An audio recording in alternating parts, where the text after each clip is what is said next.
Good to see you. Great to see you. Go, let's go. Hello, hello. Hello, hello. Hi, and Laura the Mama Owl. Oh, we got Mama Owl. We have Mama Bear and Mama Owl. Look at all these people that's come to show up for you. Look at that. Laura and Mama Bear, let's go. Dude. Yo, we're big fans. We're big fans here at Physician Inc. Dude, like it's crazy because like we all know how amazing Mama Bear is. And now we have a Mama Owl here. It's getting all the moms here, you know? What can I say? We're big fans here at Physician Inc. I gotta respect everybody here. Respect all the people.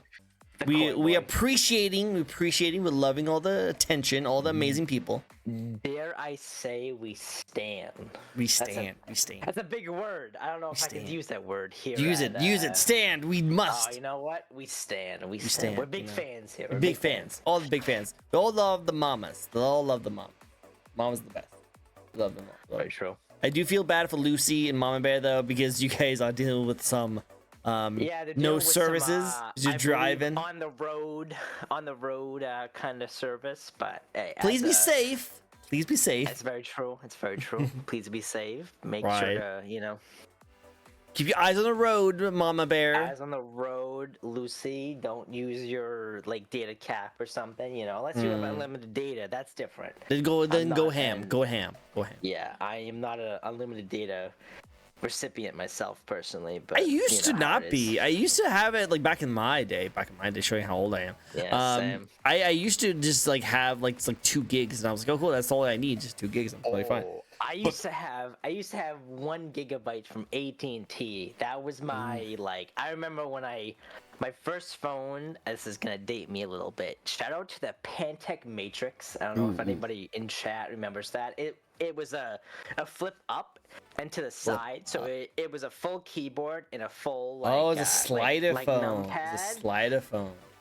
Yo, we had I don't even think I had 1 gigabyte of data on that one, but that was I think I got my first phone in 2009 maybe 2010. No, I think 2008 maybe. I don't know. Some time ago. But yeah, no, I totally agree. It's just calling us old. I see what it is. Yeah. Business Nation, we're watching an ad right now. Apologize. It's all good. I'm just. I thought just redeeming all the stuff. Hydrate. What are you doing over there? What are you doing over there? Redeeming stuff. This is your show. Hey, whoa! I gotta support the homies here. You know how it is. I get you with your lick. Your model. Unk. Unk appreciates Unk. I understand how it goes. Don't worry about it. Well, we always appreciate you, and I know Lucy's calling us old, but you know what? It's age. We age like fine wine over here. We age like fine wine. That's very true. I am. My day job is a bartender, so I'm very familiar with the wine. You know how it is. I know how it is. Good drink. Also, good to see you, Sausage Kitty. I haven't seen you in a while. I hope you've been doing good. Handsome Fishman. Look, see, he's Handsome Fishman. That's me. Oh, the Handsome Fishman. No, let me just give you a little quick preview. Boop. We'll see how it goes. We'll see that one later. You know how it goes. Wow. Whoa. You're showing all the goods right now. Oh, you gotta give some of the ladies some time to breathe a little bit. It's giving so much. The reason my model took about 45 seconds to load into the VTS collab room, but you know how it is. No, I got you. Makes sense. Well, you can touch his tail if he allows you. He might like you to rub his tail. That's true. Letting the ladies rub you. I'll see this. We try to support everybody here. The sport. Our replies are so late right now due to service. It's okay, Lucy. We love you still. Ask him this question: is butt cheeks 1 word or 2 words? I'm wondering if we should. Is 1 word. Butt cheeks is 1 word. But what if you spread them? It is still 1 word. Personally, I don't think I've ever written butt cheeks in 2 words. Do you understand the joke? No, I completely get it. I completely get the joke. I'm just saying. Personally, I don't think I've ever written. I don't think I've ever written butt cheeks as 2 words, like butt space cheeks. I think I just always put butt cheeks as like 1 word. No worries, no worries. Well, as long as you don't spread your butt cheeks, I think it's totally fine to be 1 word. I don't think The wider I'm the gonna do better. this during this stream. That would be Nah. a little bit of a surprise, personally. Surprise, speaking. be surprised. Unless we get some. Can you some turn up gifted Fizz? subs. Unless we get some gifted subs. I mean, you know, maybe like 10 gifted subs. We'll see. Well, how it that'd be your goes, OnlyFans content. That'd be your OnlyFans content. That'd be for that. I prefer so at Physician Inc. we call it the Only Fins because Only Fins. Oh, I see what you did there. We're kind of the fish theme, so you know how it is. But I see. No worries, no worries. Fizz, eat your mic. I did turn it up as much as possible. Oh yeah. Is this any better? Sorry, It's a little better, yeah. I'm working with a new mic setup in the last like 2 weeks, so I haven't really had time to like kind of do like the full testing stuff. So if I need to like eat my mic more, I can you know I can figure it out. As if he doesn't have butt cheeks, he got cake. That's the cake. All the cake. Nah, we got the whole bakery here. You know what we say. Oh snap! I was going to say missed opportunity if it wasn't a funny fish joke. Nah, it was a good joke. It was a good joke. Yeah, the bakery. I don't know if we have a joke for that one. Like only fans. It's like kind of an easy one, right? Easy slam dunk. I like it. The whole kind of like having cake. I'm not sure. We've talked about like fish pellets in the past, but. It's kind of a little bit of a reach, but makes sense, we got Segoy Duck in the stream. Segoy Duck. I'm sorry to call your chat out, but Segoy is call him out. You're just as much as a content creator as I am. If you see something like how Evie followed you, you have a yandere following you, by the way. Oh, I mean, I'm so nervous now. Oh my gosh, I don't know if I've ever had a yandere follow me before. I'm so nervous. I don't know. You have been noticed. You have been noticed. Oh. Fuck. Must be a good swimmer. Oh yeah. The fish is always wet. Dude, the fish is always wet. We have there's plenty of jokes that we can get into. But before we get into that, hello everyone. This is a fun little VTuber talk show we like to host each and every week. We'd like to get to know a brand new VTuber. This week we have a very lovely, very fishy guest. The best. How about you introduce yourself to the very few people who might not know who you are? Yo, what's up, everybody? My name is Fizzation. You can call me Fizzy. You can also call me later. That's just fun little joke, like say. I am Twitch's resident koi boy. Among other things, I am a variety streamer. We do everything from some charity streams that we do a lot of like Dark Souls content to some League of Legends to Magic the Gathering to a bunch of other just random stuff, whatever I feel like playing. We used to be like super into Magic streaming, but recently over the last couple of years we've just been doing like games in my Steam library that we're just trying to get through. There's really no rhyme or reason. I'm awkward as hell, and we're just trying to kind of fumble our way through, just having fun, bringing joy to who needs it. So you know how. No, that makes sense. I love it. Hi, not to Jay. I appreciate the follow. Big follow. Let's go. Big follow. Let's go. Well, yeah. Well, I'd love to see the koi boy. I think that actually fits you pretty well. I love to see that. And I'm guessing. I'm not going to say that your name came from League of Legends, but I'm guessing you would actually be 100% correct. Really? Yes. So you play Fizz, I'm guessing? I used to play League back in, so I played League in Season 2. This tail's nice. I used to, so back in the day, like way back in 2012, I was hardstuck bronze, right? Like the bane of all League players. And I was like, you know what? I need to get out of bronze. So I looked up like cheese builds, and eventually I found this champion called Fizz. And I was like, oh, what is this champion? So OP. Dude, he's busted. Back in the day, people He's don't still even pretty know. busted. He's still pretty good. So he's kind of, I mean, all honesty, he's kind of shit mid nowadays. To be honest with you, Oh, back in the really? day, Probably used Zelda to Poke. Zelda Poke. used to rush Lichbane, which used to be so strong. Like Lichbane DFG, insane. So I was Fizz got me out of bronze, and I was a solid silver 4. And originally my name used to be Minimal Fizz, Minimum. which was my name, and then eventually it kind of evolved into Fizzation, and then I kind of switched streaming names a little bit here and there, but my most recent, I mean, I say most recent, but like 3 years ago, it used to be Fizzation. So Mm-hmm. kind of stuck with that name, and I've been going strong for. We just had our 3-year Let's go. anniversary about 2 weeks ago. So big fan. We've been going strong for that long. So Congratulations, very love lucky. it. Thank you, Nice. thank you, thank you. Very happy. So, fun fact. We actually have a lot in common then. Do you know where my name came from? Is it also League of Legends? Are you like a Sheko main or something? Or... Mm-hmm. I was a Shaco main back in the day. Oh, wait, okay, hold up. So this'll decide if I judge you or not. Were you AD or AP, Shako? It depends, because like I played AD Shaco during the jungle phases, but now apparently he's really good at support with like AP. So I've been playing that. Did you wait? What season did? Oh, it was a long time ago. I don't remember. Like 2014, 2015. Something like that. Something around that time. Did you play Wriggle's Lantern Shako?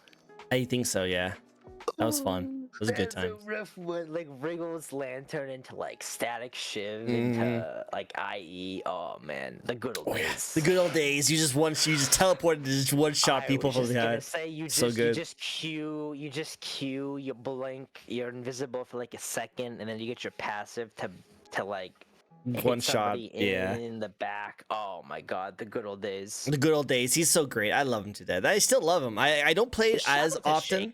Yeah, same. I describe what I call the League of Legends retirement home. I only play ARAM nowadays. Same here. You know, I kind of just play like, hey, I just want to play like 10-15 minutes. Yeah, I'm just gonna queue up ARAM. Same here. I do want to play it. I do want to get back into it, kind of. I know that there's a lot of like bad stigma in it, but I still kind of do want to play it. I do get some moments. I'm like, I kind of want to try it out. I played one. Not agree more. I played one normal game and I destroyed the other team. Like I would used to be a gold, like going into like the next stage. Okay, I see you. Yeah, so like I thought I was pretty good at the game, and so when I played it and I faced off against like people who I haven't played in forever, so I'm like wood division right now. I'm like super like low tier, and I just destroyed the other team. It was not even a question. So I was like, okay.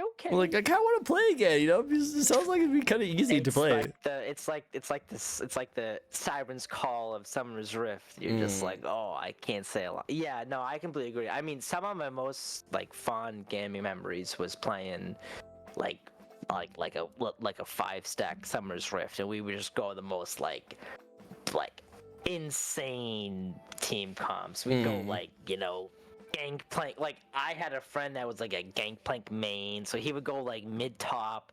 I had a jungle main that was like Diamond 1 when we were like bronze, so he would go like Z jungle, and it would just be like we'd go like and Draven support. Like I usually mained AD or mid or jungle, so I would kind of jump cross a bunch of roles. But yeah, some of them was fun. Was playing like a 5-stack like Draven support, Gangplank mid, just some of the most fun.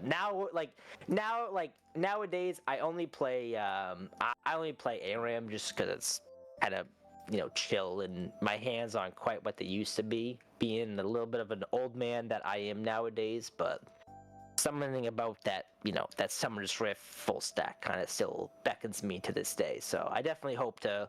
I used to do a 5-man Summer's Rift collab between VTubers way like about a year ago, but it kind of fell apart. I'm hoping to restart that sometime soon, but Well, This if you timing is need kinda need a rough. mid laner or a support, let me know. I usually do mid lane and support. In case we need that god tier The Shaco god support. tier support. I don't Yeah. know. I don't know. I also played I don't Lux a know. lot. That's usually who I got out of like Oh, I was a Lux main. I was also at one time I was a Caitlyn ADC main. So the Caitlyn Whoa. Lux bot lane. We could make that work. Yeah, we can do that. We do something. I'll be a mute. We'll We'll see. definitely get something figured out here and there.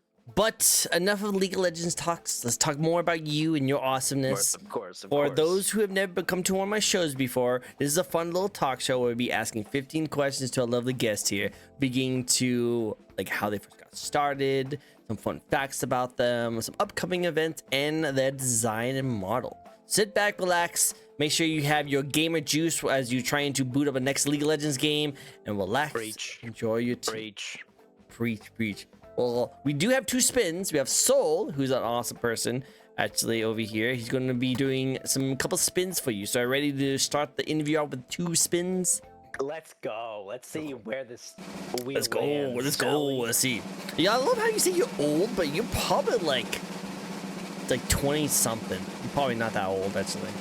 I mean, like comparatively, I just turned. I don't want to date myself, but I just turned 27 like last week. Yeah, so you're baby I'm not, still. like, You're baby I over know. here. Well, You're baby. I work with a lot of like young 20s, and they look up to me and they call me Unc, and I'm like, all right, like you don't have to call me Unc. Like I'm not that much older than you. Not but we that have, much older. I work in the like restaurant industry, so You're a I'm bartender, right? I'm a bartender, bar manager, and there's a couple people on the staff that are like 17, 18, and they were just like, "Oh yeah, Fizz, you just turned like 30 last week, right?" I'm like, "All right, like relax." Like, At least people are not telling you that you old. turned like 40, and people still think I'm like 100 in my chat. People think I'm super old. You're like 22, maybe like 23. I'm older than you, right?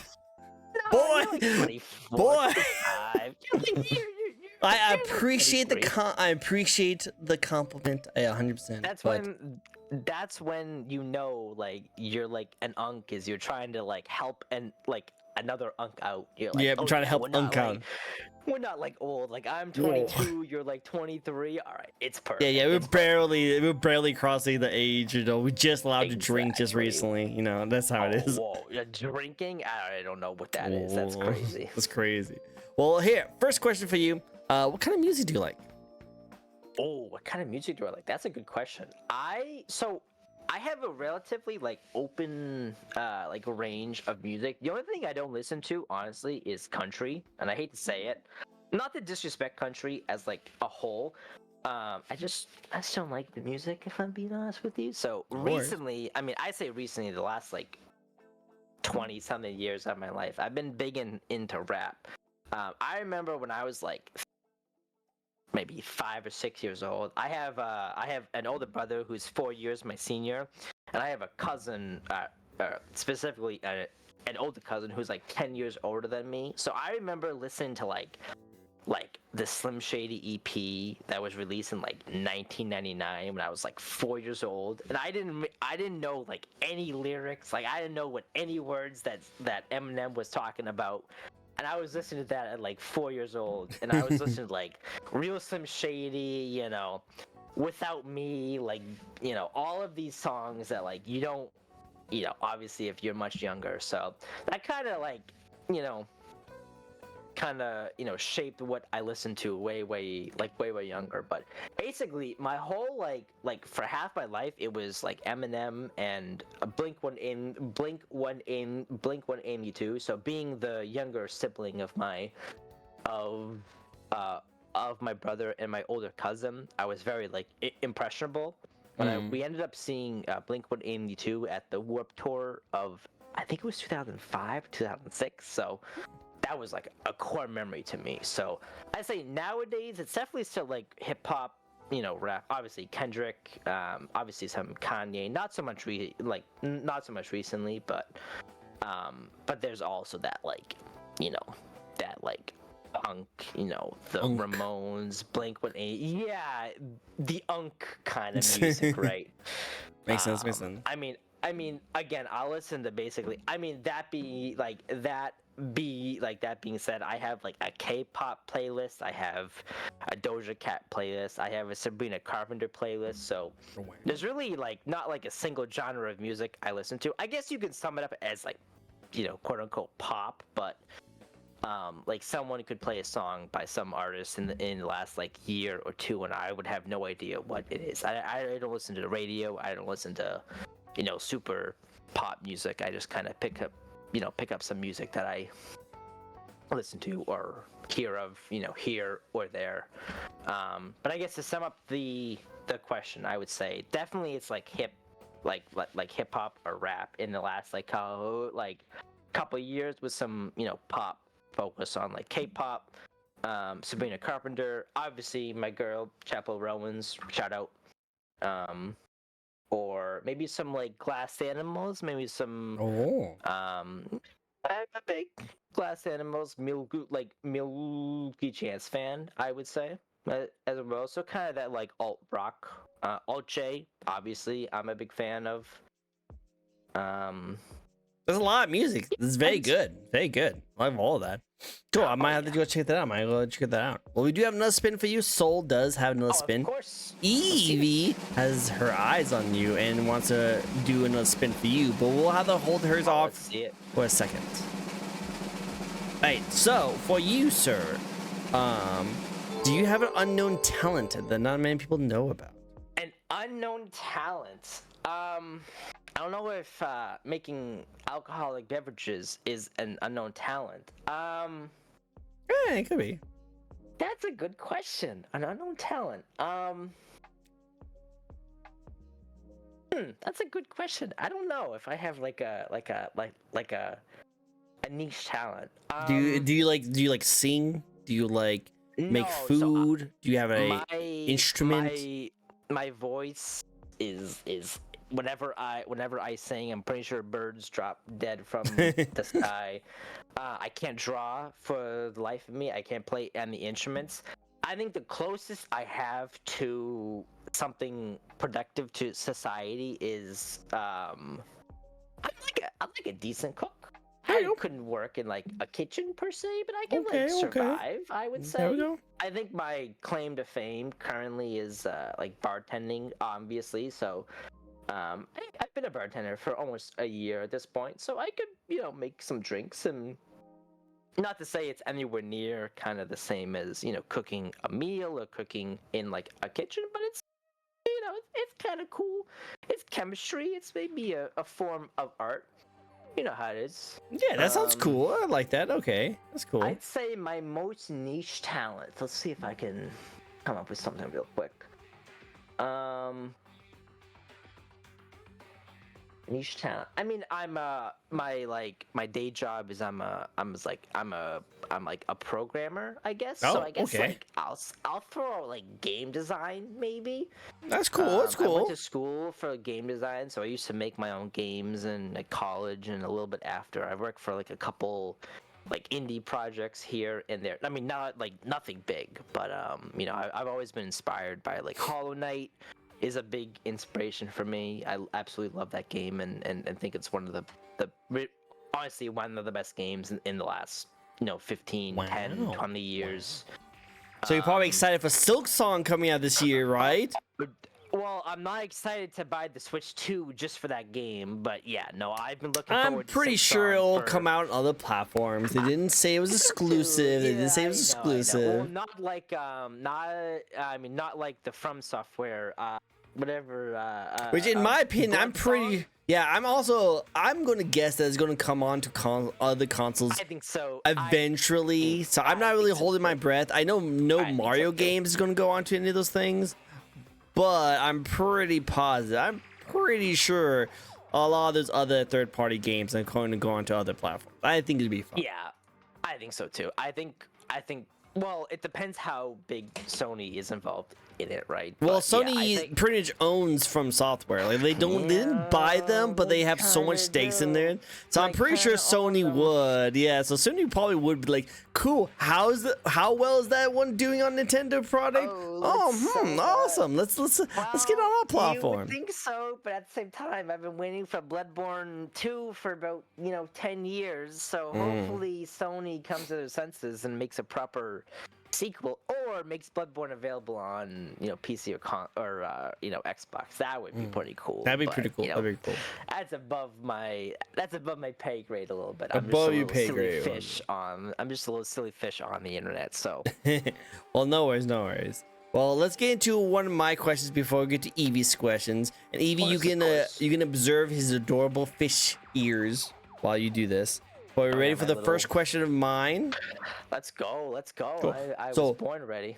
Perfect. I love to see that. You're born ready onto this kind of thing. Laura, the mama owl, you also have a question for him. So we'll get to my first question and then we'll get to your spins. So what better way to start off an interview than the first question to start off everything from your career? Why and when did you want to get into streaming? Oh, that's a good question. So as we kind of hinted earlier, so I started about 3 years ago. So I started 3 years, March. I think the official date is March 27th, 2022. So it was during the pandemic, and I used to work in an office job. I had a bunch of friends that I would see pretty regularly, and then once the pandemic started, we obviously went to quarantine. So I started streaming just out of necessity. I didn't want to be alone. I'd be playing games most nights, and in my head I was like, well, I might as well just stream to if I'm gonna be playing games, I might as well just stream it in front of people. So we kind of went through a different couple iterations of the channel. My first stream was back in 2012. I was playing COD 4 when I was 11 years old. That didn't last too long. And eventually I was a Magic card opening stream in 2021, but I realized buying Magic cards was very expensive and I didn't have money, so I stopped that. And then before Physation, I was, this goes out to the real ones out there, whoever knows me as this name. I was called Lost in the Source as a joke, and Lost in the Sauce. And I was a programming streamer. So I would program, code or games or something. I'd do something fun. That's very tough to make entertaining. That was probably one of my toughest, streams yet, was to make coding fun and, entertaining to watch. So eventually, the fourth iteration of this was just to start streaming games, and kind of the whole, not cliche per se, but kind of just we all have a Steam library of 50 games that we've bought on some sale, right, that we have to go through, right? So but yeah, I started in late 2021, early 2020. I'm sorry, late 2021, early 2022.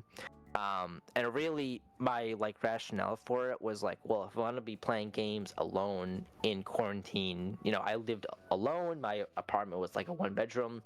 I was I might as well just play in front of my friends, right? Eventually, I never thought that it would amount to even having more than one other viewer, right? I fully expected to stream in front of 2 people for the last 3 years, and I'm obviously extremely lucky and very, very happy with how the kind of stream evolved, and kind of as I kept going on, and I realized there were people that coming in that were watching me for their own reasons for themselves, whether it's kind of that same feeling of isolation, or I definitely try and kind of foster that safe environment that you can kind of just tune out the craziness of the real world, and you kind of come into the Physation Inc. stream and you just kind of have fun. It's just kind of the same as joining a voice call on Discord where one of your friends are playing some game, and you just kind of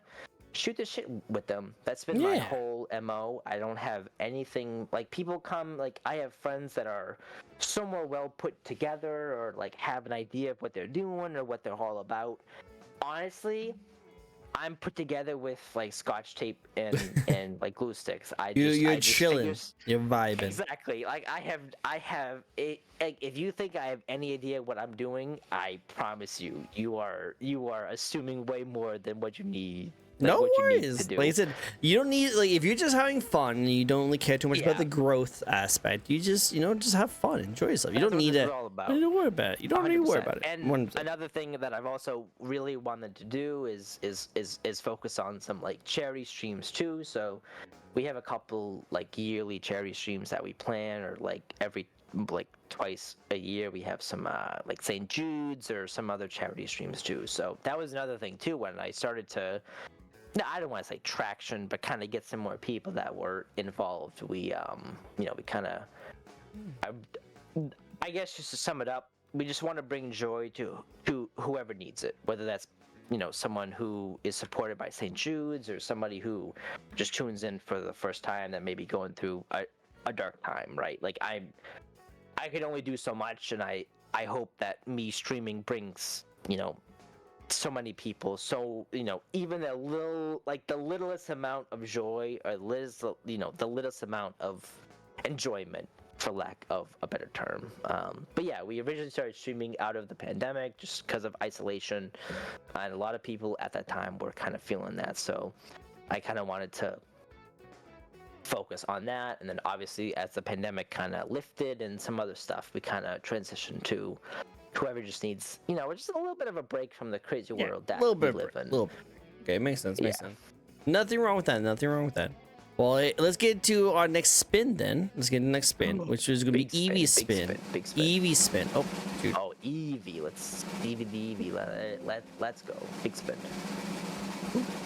Sorry. Wait, hold up. I'm gonna train. Ooh, there we go. Oh, whoa. Oh, a little bit of a coat. It's getting a little cold over here as he has. Yeah. Well, hey, with Eevee's nice, adorable question for you. Do you have any? I like your hair, by the way. Your hair changed too. Oh, That's really thank you. Yeah. cool. Favorite anime? Oh, okay. This is a very dangerous question. So I am, among my community and some of my friends, I am notoriously unfamiliar with anime. I have not the slightest idea. I have nothing against it. I've never come across it to watch it. I've never been like, oh, let me sit down and watch. I mean, does the original Yu-Gi-Oh count, like season 1 through season 5? Maybe like Shaolin Showdown, maybe. But all right. other than that, I have never watched Attack on Titan. I've never watched JoJo's Bizarre Adventure. I've never watched Dragon Ball Z. I've never watched One Piece. I've never watched Dandadan.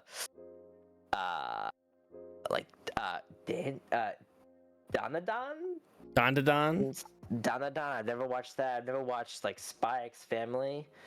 Again, I have nothing against it. I think it's a great piece of media. I think my favorite anime, if we count if we're very loose with the definition of anime, I'm gonna say Star Wars: The Clone Wars 2004. Not the stop motion one from 2002, but the actual Clone Wars starting in 2004. So that's mine. Maybe that's not quite the thing, but you know what? I'll say Pokemon just to be a little bit closer. Nothing wrong with that. Yeah. It's definitely your preference. You don't have to like things that other people like. I would definitely say that it's really interesting that you don't like that kind of stuff, which that is the popular set of media. So a lot of people like that kind of stuff. But it's still pretty cool. I still like that you still like going to those kind of things. Yeah, I have many friends that are fans of anime, and you should watch, Hunter x Hunter or Spy Spy Family, and I'm like, I don't know even what you're talking about. Like, You know what it is. I would not even know where to begin. If someone came to me and they're like, "Oh, you gotta watch this anime," I don't even know if like Crunchyroll is cringe nowadays. Like, I don't know if that's where people go, or if that's like the Unk version of the anime website. But you know The what? Unk I'm whatever. gonna say, you know what? My favorite anime. I don't know if this counts. Shout out to Code Lyoko. Oh, From way, way back in the wow. day, like The giant 2005. forehead ones? That was a great show. It was Shout out crazy. to Code Lyoko. Dude, I remember watching that back in the day, and I remember watching the actual finale. That was insane. Oh, I don't think I ever watched the finale. When the girl, because the whole point of it was getting that one girl from the digital world into real life. Yes. And they did do that. I remember that part. They actually brought into that part. Yeah. Oh, I gotta brush up on my Code. Yeah, Lyoko. I don't remember what happened afterwards. All I remember is that they did actually bring back, and that nerdy kid who's always like into her was like frothing at the bits, like, "Oh, you found here! Oh my god!"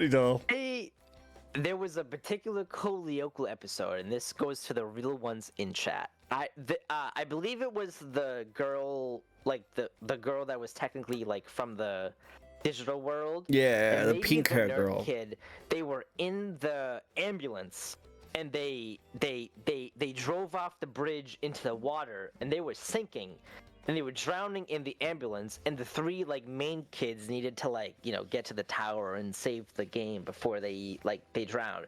And that stuck with me. Like, I don't know what episode that was, what season, what episode, I don't remember, but I just remember it was the pink-haired girl and the nerdy kid in the back of the ambulance, like near drowning. And they were like, it was like that cliche, like, oh, they had like, a foot of air, of headroom to bob, to breathe. But that messed with me. I was like, damn, okay, never drive off a bridge in an ambulance. Okay, I'm gonna remember that one. Yeah, remember that one. Shout out to Code Lyoko. That's my favorite, and that's my favorite anime, if that counts. Makes sense. I believe it was French, so not the traditional. It's not really anime. Well, do you know what anime? Do you know what is anime? Like, I'm not trying to be like, oh, well, it's actually not anime, that kind of thing. Please tell me. Well, because anime is just Japanese cartoon, so like it's technically not anime because it's a French cartoon, but it's pretty much just... What about the OG seasons of like Yu-Gi-Oh or Pokemon? Does that count as anime? Yeah, that's anime because they came out in Japan first, and then we moved over to us. I'm gonna say seasons 1 through 5 of the original Yu-Gi-Oh. I cried like a bitch. The end of season 5, before the end of the Duelist Kingdom arc, where it was Yugi versus Pharaoh. Oh, I cried I rewatched that during COVID. Yo, shout out to Golden Sarcophagus. Again, if you're a real one, you will know what I'm talking about. Yugimoto calls Monster Reborn. I mean, spoiler alert, it's like 20 years old, but he calls Monster Reborn with Golden Sarcophagus, so he negates the pharaohs. Oh, it's absolute cinema. There's nothing like it in the last century. All right, so what I'm gonna do is I'm gonna send you this right here. Okay, I'm gonna send you this right here. Okay. This is a list of the top 6 anime that came out in 2025, and they all. This is the anime awards for Crunchyroll. And I don't really care about the awards. The awards are all like scripted anyway. It's kind of stupid. Of course, yeah. But my mission for you is watch all 6 of those animes. Okay, so watch all 6 of those. Just watch the first 3 episodes. If it makes you feel any better, I've heard of 3 of them. I know you've heard of them. That's a good start. But I want you to watch them. I want you to watch them. I just want you to watch them. And you know what? That's my homework. That's your homework. I want you to watch all 6 of them, and I just want you to watch the first 3 episodes. Okay, just watch the first 3 episodes. And if you like it, continue watching it. Obviously, continue watching it. But my only homework for you is to watch the 3 episodes of all 3 of these. Because if you do, you're going to fall in love with anime because the anime they have on here is probably the best anime that have come out in many years. We have Dawn to Dawn, we have Delicious in the Dungeon, we have Kaiju number 8, we have Freerin, we have Solo Leveling, and the Apothecary Diaries. Like all 6 of these are freaking amazing anime. Yeah? Top tier. Are you a big anime fan? Yeah. Okay. Like Out of these, hypothetically speaking, out of these 6, which one should I start with? I think you should start with Delicious in the Dungeon because that one's kind of like that one is not only like I have not met a single person who didn't like Delicious in the Dungeon. It's like the best intro anime. The best intro anime you watch, you know. Delicious in Dungeon. I have it has some D&D like feels to it too. Oh, I mean, we stand the D&D aspects here. Can I force him? You can force him, Lucy. I know you guys talk to each other a lot, so definitely go for it. Lucy wants me to watch wait a minute. Apothecary Diaries would be a nice one to start him off. That's what I'm saying. I want him to watch Delicious in the Dungeon first, and then Lucy, you can pick the next one to watch. But my goal is to have you watch the first 3 episodes of all of these 6 top 6 animes. After you watch them, come back to me. Okay, come back to me and tell me if you watched all of them or you just couldn't get into it. Okay? Okay, you know what? I will say I've heard of Delicious in Dungeon, I've heard of Dan and Dan, and I've heard most recently of Solo Leveling. Yep. Like I said, like I know you would like it if you gave it a chance. You just need to find the good stuff. You need to find good things to go into. You know what? I respect that. That is a person who appreciates their time and realizes it's limited. So I appreciate that comment. Thank you very much. Definitely watch it. Definitely watch it. You'll like it. You'll like it. And welcome back, Lucy. It's great to see you coming back.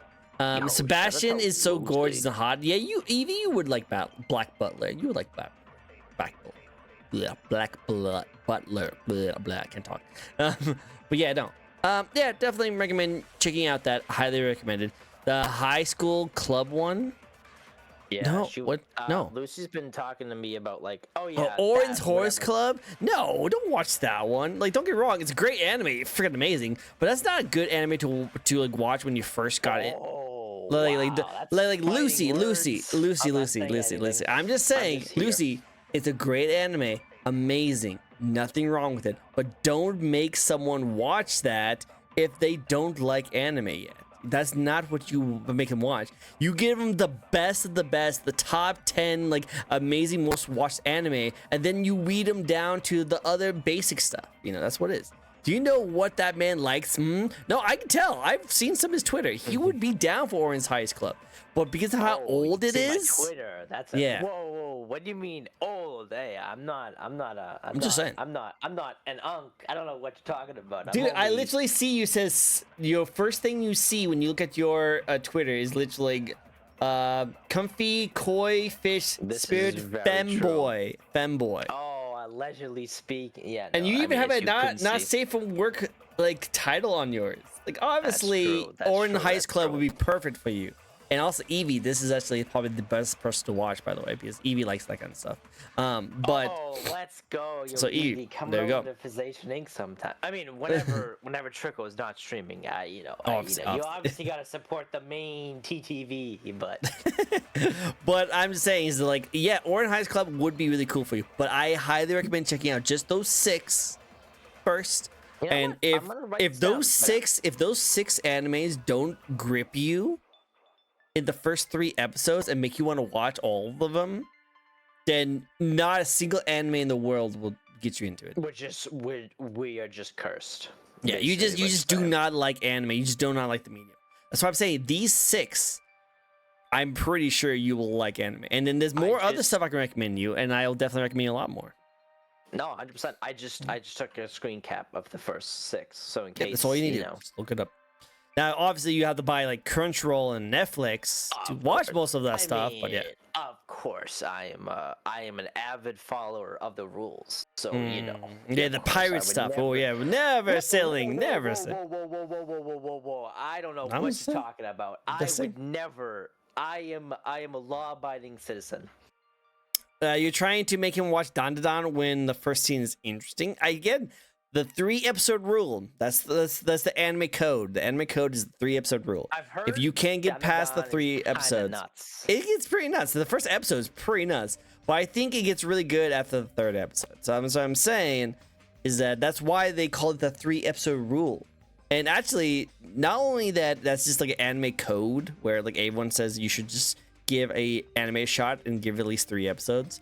But also the reason why they say that is because most companies put most of the highest budget in the first 3 episodes to grip people into it. Kind of grip people in, yeah. So if you're not gripped in by the you're 3rd saying. episode, you're kinda probably not gonna be screwed. it. Yeah, the homie. Yeah, Yes, shut up yes. for sharing the Crunchyroll. I Do appreciate it, bud. do it. That's what she started out on. I know, right? Like, you know what, Mama Bear? Why are you introducing Lucy to Orin's host Or in club? High school club. Mhm. What are you doing? What are you doing with it? What are you doing? I don't even know what that is. No worries. I've never But- looked it up. Owl No. Mama would like to ask you a question now. So we got another spin for you. Another spin. Uh-oh, lore. Oh, I'm screwed on this one. Nah, This you is should be gonna good. a Should be good. stumper. It's gonna be a stumper. Oh, maybe actually it could be. Could be difficult for you. Do you consider yourself as an indie VTuber? Oh, 100%. Yeah, I have no backing whatsoever. This So, is a one-man follow up. show. So course. follow up. How much would you sell yourself to go into a corporation? So I've actually had this conversation with one of my friends quite extensively, and I don't think I would. I mean, you know, maybe when I'm there, stuff would change, but I don't think I would ever do it. To be honest with Really? you. So if you like know? V Shoujo or Hololive came up to you and like offered you like to like join them for pays I of would- that? So I mean, I've had this mental exercise in my head. I mean, not that it's ever been a reality whatsoever, right? But I truthfully think, like, okay, like, let's just take where I am right now and let's just fast forward to, like, having, for example, like 10,000 viewers, right? Or some amount of viewers. I feel like I would be so ill-equipped to deal with that many people, you know? Like, I don't think I would really be able to handle that. Have know, you to had? me- Have you actually watched those people before? So this is a whole other background. Is I honestly stumbled into VTubing. I don't really watch a lot of the big VTubers. Like before I started streaming and became a VTuber, I really did not watch many people. And to this day, I don't watch a lot of the bigger names. Like people drop names, you know, or you know, in like Discord or on stream, and I'm like, I don't know who that is. Does I'm he so even know sorry. who Shy Lily is? Wow, wow. That's very true. I thought Okay. Shy Lily's name is Gao Gao. Gao Gao? Why Gao Gao? yeah. Gao Gao? I just stupidity. If I'm being honest with you. Well, I feel lucky for Monk, who I want a Lamborghini to drive. That oh sounds yeah, dope. no. Monk is a big you know, real life friend. I've known him for many Oh, years at nice, this nice. point. But Well, hey, if you ever but need yeah. someone to drive a Lamborghini, apparently just be friends with him. I may have to. Yeah, I may call upon the Shackle main. But no, I mean honestly, my like mentality with it is like streaming is just like a hobby of mine, right? And to me, like once you add that, like I don't want to call it the monetary aspect of it, but kind of that, like once it becomes more than a hobby to me, it's tough to separate the motivation to do it than like the necessity Feels. to do it. If Feels. that makes sense, right? And I agree with you. Like I feel you. Like you wouldn't want to get up to that level, you know, because it takes the hobby out of it and turns into more of a job. Exactly. Makes sense. I But mean, I will say this though. I want to go back to what Lucy says because it's actually pretty funny what she says. But one thing I wanted you to be aware of is that when you cross that threshold, into like that big kind of content, you are focusing less on the chat. You know that, right? You Yeah, don't actually interact with the 100%. chat very often. What you do instead is that you create content that is different and unique for people to watch you about. Now, when we're smaller like us, we are glued to the chat box. We want to 100%. shout out to everyone who talks. We want to Yes. talk to them. We want to respond to everything they say. We really want to do that. But that's only because we're small and we actually can have time before chat like moves on, you know? Like this is how it is. And I like that. I like that personable kind of like style where you just deal with like a small amount of chatters and you talk and you have that personal thing. But when you get that big, you do not really need to spend time like trying to read chat, because by the time you even can think of a response, 50 people already passed by. Pages up. Yep. Exactly. So we need to realize that if you ever got into like VShojo or Hello Live chat, you spend less time actually talking to chat and mostly just like making content and not really conversing with yourself. You're just making content, and a lot of the times the content is strictly designed to make you do based off of what the company is asking you to do, like singing or dancing or doing collabs or playing certain kind of games, and you responding to those. So really that's what you just need to keep in mind about, is that like if you ever do get like bigger, it's not that you will be doing like the same thing but with a bigger audience. You wouldn't be doing the same thing with a big audience. You would just be doing something completely different thing. It's a complete paradigm shift. I mean, it's and again, I'm not saying, I mean, I'm probably similar to a lot of people, is I'm not necessarily like against that per se. It's just, it's such a world that I couldn't even imagine, right? I've never been in a stream, whether it's been a collab or just like a solo stream, where I've not been so much focused on chat, but like I would never like just completely forget about chat, right? True. Like you always have OBS, you always have mix it up, you always have some preview of stream of the Twitch chat like somewhere on your screen, right? And you always look to your other monitor or like your phone for that next Twitch chat message. So for me, like it's such a weird paradigm shift where would I be against it? It's kind of tough to say, just because I couldn't like, it would be such a different formula, right? Like like sure, like would I want streaming to be a full-time job? Sure, right? Like that would be awesome, but it's I could not imagine being in that position, like having 100x, 10x, 1000x the amount of views or the interaction, like it's just not something I could even fathom, right? So, I would say personally, I would veer more towards the indie side and just kind of not half-assing stuff, but just keeping it kind of under my control as long as I can. And if something comes down the road where we would need to bring on something, somebody else, or it kind of involve some other party, that would be different. But again, I don't foresee myself hitting that really anytime soon, so I'm not even considering it. Again, no, it's just a fun thing to think about, really. It's just like fun kind of things. Some people are like, it's my entire career, I want to get to that level. Some people are like, nope, I like who I am, I want to stay who I am and do that. Yeah.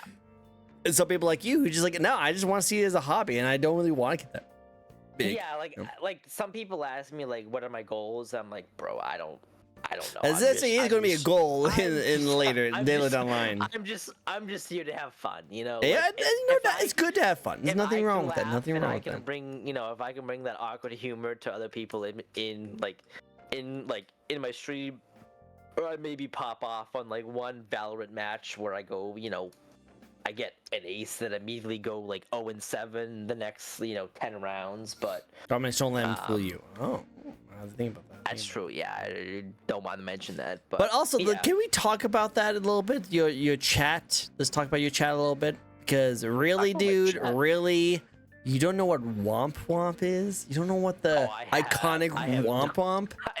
You called it Gua Gua. So this was actually, there's a kind of a recurring joke in my chat where, again, we can tell the story kind of during this stream, but I mean, when I say stumble into VTubing, I had no prior experience. I did not watch VTubers. I never was a VTuber. I just completely came across it by accident. So I did not know Shy Lily. I don't know Iron Mouse. I don't know anybody, right? I know I know my friends and their kind of moots, but besides that, I don't know many people. So some people will come to me, like, oh yeah, I'm a big fan of this person, and I'm like, I don't know who that is. So I thought I knew Shy Lily, and I know that they have a catchphrase, and obviously it's Womp Womp, and I thought it was Gao Gao, like Guaw. Turns How? out it's not. It is not Gao How? Gao. It's just not knowing anything about VTubing. I knew it was like two of the same words. It was one syllable. It was easy to say. I'm like, you know what? I'm just gonna full send the Gao Gao, but That no, should be it your was not new Gao Gao. saying. You should be calling. You should be saying Gao Gao. Yeah, I think. Well, I believe the joke was I think I was in a. Maybe I was. No, I'm pretty sure I was streaming at the time. And I think Lucy was in chat. And I was trying to explain about a VTuber that I heard about that I saw on like Twitter or something, right? And it was obviously Shy Lily at the end of the day. I was like, oh yeah, it's like this like whale VTuber. I think they said like Gao Gao, and chat was like, what the hell are you talking about? I was like, no, I'm pretty sure they have like this like catchphrase. And we went down the rabbit hole, and turns out no, it's not Gao Gao, it's Womp Womp, and number two that it is Shy Lily. So yeah, Wow. I don't know VTubers. You don't. You don't. I You'd be am. terrible at a quiz show, a VTuber quiz Oh, show. I would fail. I don't think I've watched Shy Lily. I've never watched Shy like Iron Mouse. I've never watched. You could show me a VTuber and I'd be like, oh yeah, that's pretty cool. I don't know who that is though. I have no clue, my guy. You're totally good. You're totally good. Well, let's move on to the next question for you. Next question is, what do you like the most about being a VTuber content creator? Oh, that's a good question. So is it VTuber like slash content creator, or is it VTuber and content creator?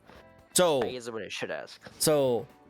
And I guess this is a good thing to bring up because, I think, and this is my personal opinion, and if you guys don't agree, is understandable, but content creators is people who make content onto a social media platform. A VTuber is not by itself. It is a tool that's used to create content. Yep. You are a puppet that's being used to create content. I agree. So when I say a VTuber content creator, I'm just calling you a content creator who uses a virtual avatar to create your content. Sure. So what do you like the most about being a VTuber content creator? So I'll like half answer the question and then I'll go to the VTuber side. So again, as we kind of touched on earlier, like I can't sing, I can't draw, right? But I believe most humans have kind of that like creative aspect side of it. Like I believe as just part of humanity, there's kind of that like curious or creative insight to it, right? So I believe everyone has like that creative itch to themselves, right? And like for me, content creation was that, or is that creative outlet, if that makes sense, right? So for me, what I've been recently doing is I've been really trying to focus on like off YouTube, off Twitch content too. So I've been starting to edit some VODs, doing some more edited shorts. I'm a big Magic the Gathering fan, so I've played Magic for 12, 13 years at this point. So I've been doing like some edited shorts about YouTube. I'm sorry, about Magic on like YouTube and TikTok and everything, right? So I think for me, content creation as a whole is that creative aspect, right? It kind of allows me to channel this creative energy where a lot of outlets, or like traditional outlets, like for example drawing, singing, dancing, it just doesn't apply to me, right? Like again, I can't really sing, I can't really draw, I can't really dance,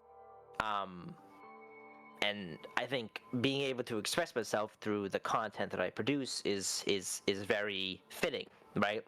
Yes, I can see that. VTubing specifically, you know, again, now, like when I first started, I kind of stumbled into it. But over time, I kind of realized that I wouldn't really be comfortable with a face cam, or you know, like a face reveal or something like that. So I think VTubing for me is more just that, almost like the vehicle that I kind of used for content creation, right?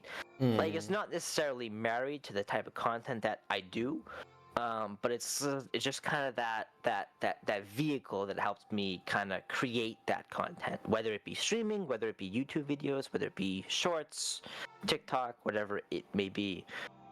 You know, I kind of, you know, I don't really have that like that traditional creative, you know, side where it's art or singing or something like that. And I have good friends that are V artists. I have good friends that are you know, singers or whatever it may be. For me, the really only like outside of VTubing, the only like content that I could do is like programming or like game design, but that's very hard to make and entertaining. So for me, I kind of use VTubing as this like not escape per se, but as I like this side persona. Like I don't need to be, you know, my real life self on the internet. I can just be a funny fish, right? Like I can just throw on this outfit and, you know, be a funny fish and talk to people that, and you know, I have viewers from America, I have viewers from Australia, Europe, Asia, whatever it may be, right? And I think it's so cool to, you know, there'd be people that I would talk with that I would never in a million lifetimes would I ever interact with if I wasn't, you know, streaming on Twitch. So I think that's the other thing too. Is it's just kind of this. It just kind of brings you together. You meet people that you would never meet in a million years, right? And it kind of brings everybody together to this like digital room where you're just playing games with your friends, or you're just, you know, shooting the shit with some buddies. That's definitely like the end all be all of my streams. Is you're just having fun with some friends. That's really the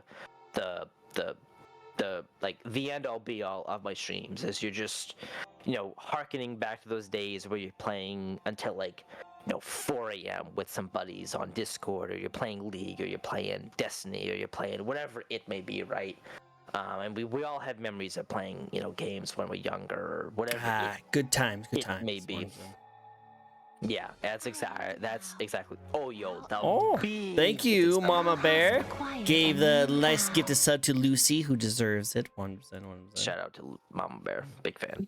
100%. But no, I understand your point. And like the way you do it is actually pretty good. Like, this is a good mindset to have. Is that you don't want to be known as like this specific person. You want to be known as a content creator in this space, not like specifically of like a certain character. Just you using the character, you know. You're not expecting to have this as a brand that's going to be taking you off anyway. You're just using this as an avatar, you know. Yeah, and I mean, I think for me that really is like hammered home. So I used to be a PNG tuber. I used to be a duck way like back when I first started, and we can get into this, you know, more so later. But I used to just be in PNG duck. I used to wear a funny hat. And there's a whole story about how I became a duck. But I mean, for me, like, I went from a duck to like a koi fish. Like, there's no similarities between those two, right? So I've been through that like rebrand process. Well, that's true. I guess there's some, you know, aquatic kind of similarities, but you know, kind of the point that I'm getting at is like I went through this whole like rebrand process, right?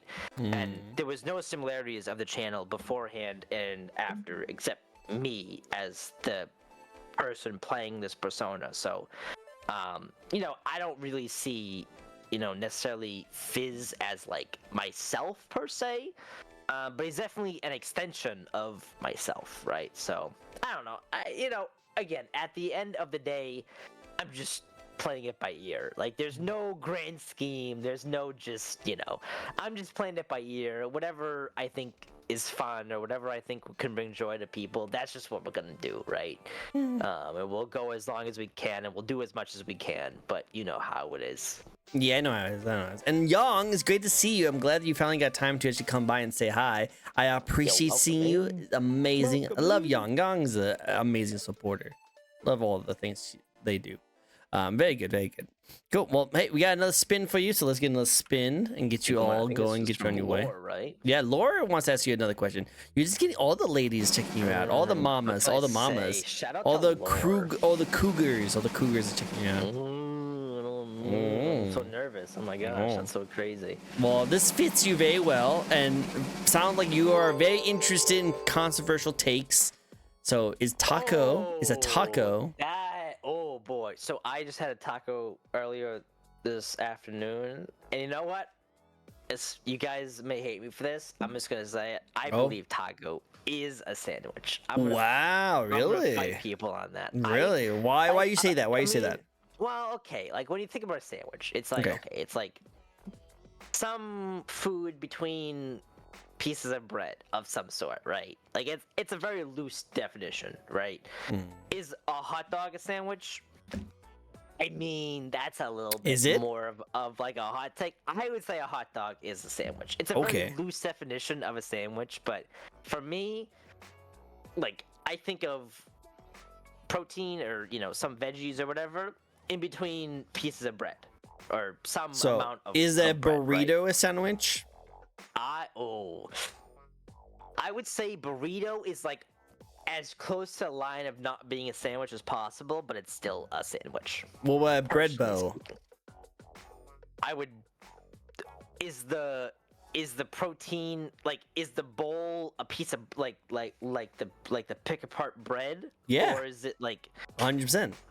A bread bowl, a soup bread bowl is the whole bread I would not call that a sandwich, in there, and you can't pick it off and dip it into the soup. That's the part. I would not call that a sandwich. But isn't your definition bread with it's all about the context though. So then what's a taco? A taco is. I'm just saying. It is a solid. Going by yours. It's a solid piece of protein or something in the middle. Solid. It has to be solid though. It has to be solid. Can't be liquid, right?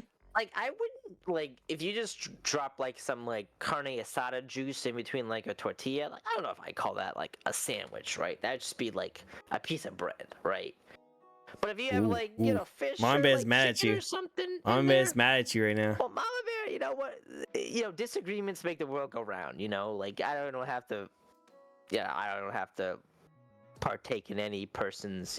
But okay, I would draw the line at a burrito bowl. I personally would not consider a burrito bowl a sandwich, just out of personal experience. But if you believe that a burrito bowl is a sandwich, I will not judge you. I will just disagree with you and we can move on. But I think the fact that the whole point of a burrito bowl is you're able to wow, even Mama Owl is not happy with you. Ooh, you're losing some fans. You're losing some fans right now. Lore is probably especially pissed right now. Lore might have to cancel some plans that we have this week, but we'll cross the bridge when we get to it. But yeah. Lore's gonna hit me with the chancla. I don't know about that one. A taco is a hot dog. Is a hot dog. I was going to say that a hot dog is the American taco. Okay, you know what? Sure, I would agree with that statement. And I believe a hot dog is a sandwich by default. Therefore, a taco is a sandwich. And again, okay, a taco is a taco, sure, but what is a taco? I think I will drink in the grand scheme of things, a taco falls under the sandwich family. Therefore, a taco is a sandwich at the end of the day. Is a burrito bowl a sandwich? No. Burrito bowl is a like a I don't know. I don't know if I want to call it a salad, but it's something other than a sandwich. Okay. What's okay? You have to get some water because Young actually did redeem hydrate. Oh, I have to go get some water then. I told you what I told you while we're waiting for 4 minutes to get everything started. Sorry. You even told me you want to get a cup of water. I drink water. You drink water like a fish. Drink water like a fish. I'm so nervous. I'm so sorry. Go drink some water. Go grab some water, and we'll talk about your controversial take while you're gone. Give me like 20 seconds. I will be right back. I'm so sorry. No worries. Stretch. Can you believe this guy? Can you believe this guy? Over here. Smacking me in his face with his tail now. Smacking me. Ugh. No. Actually, no, I should play this. You know. A fish out of water. Am I right? I know, right? I need to hit the other way. Sorry. Breaking the immersion. Oh. It's so weird because one of my faces looks like. Okay, so I need to do it this way. Oh. There you go. I am thou. Thou art I.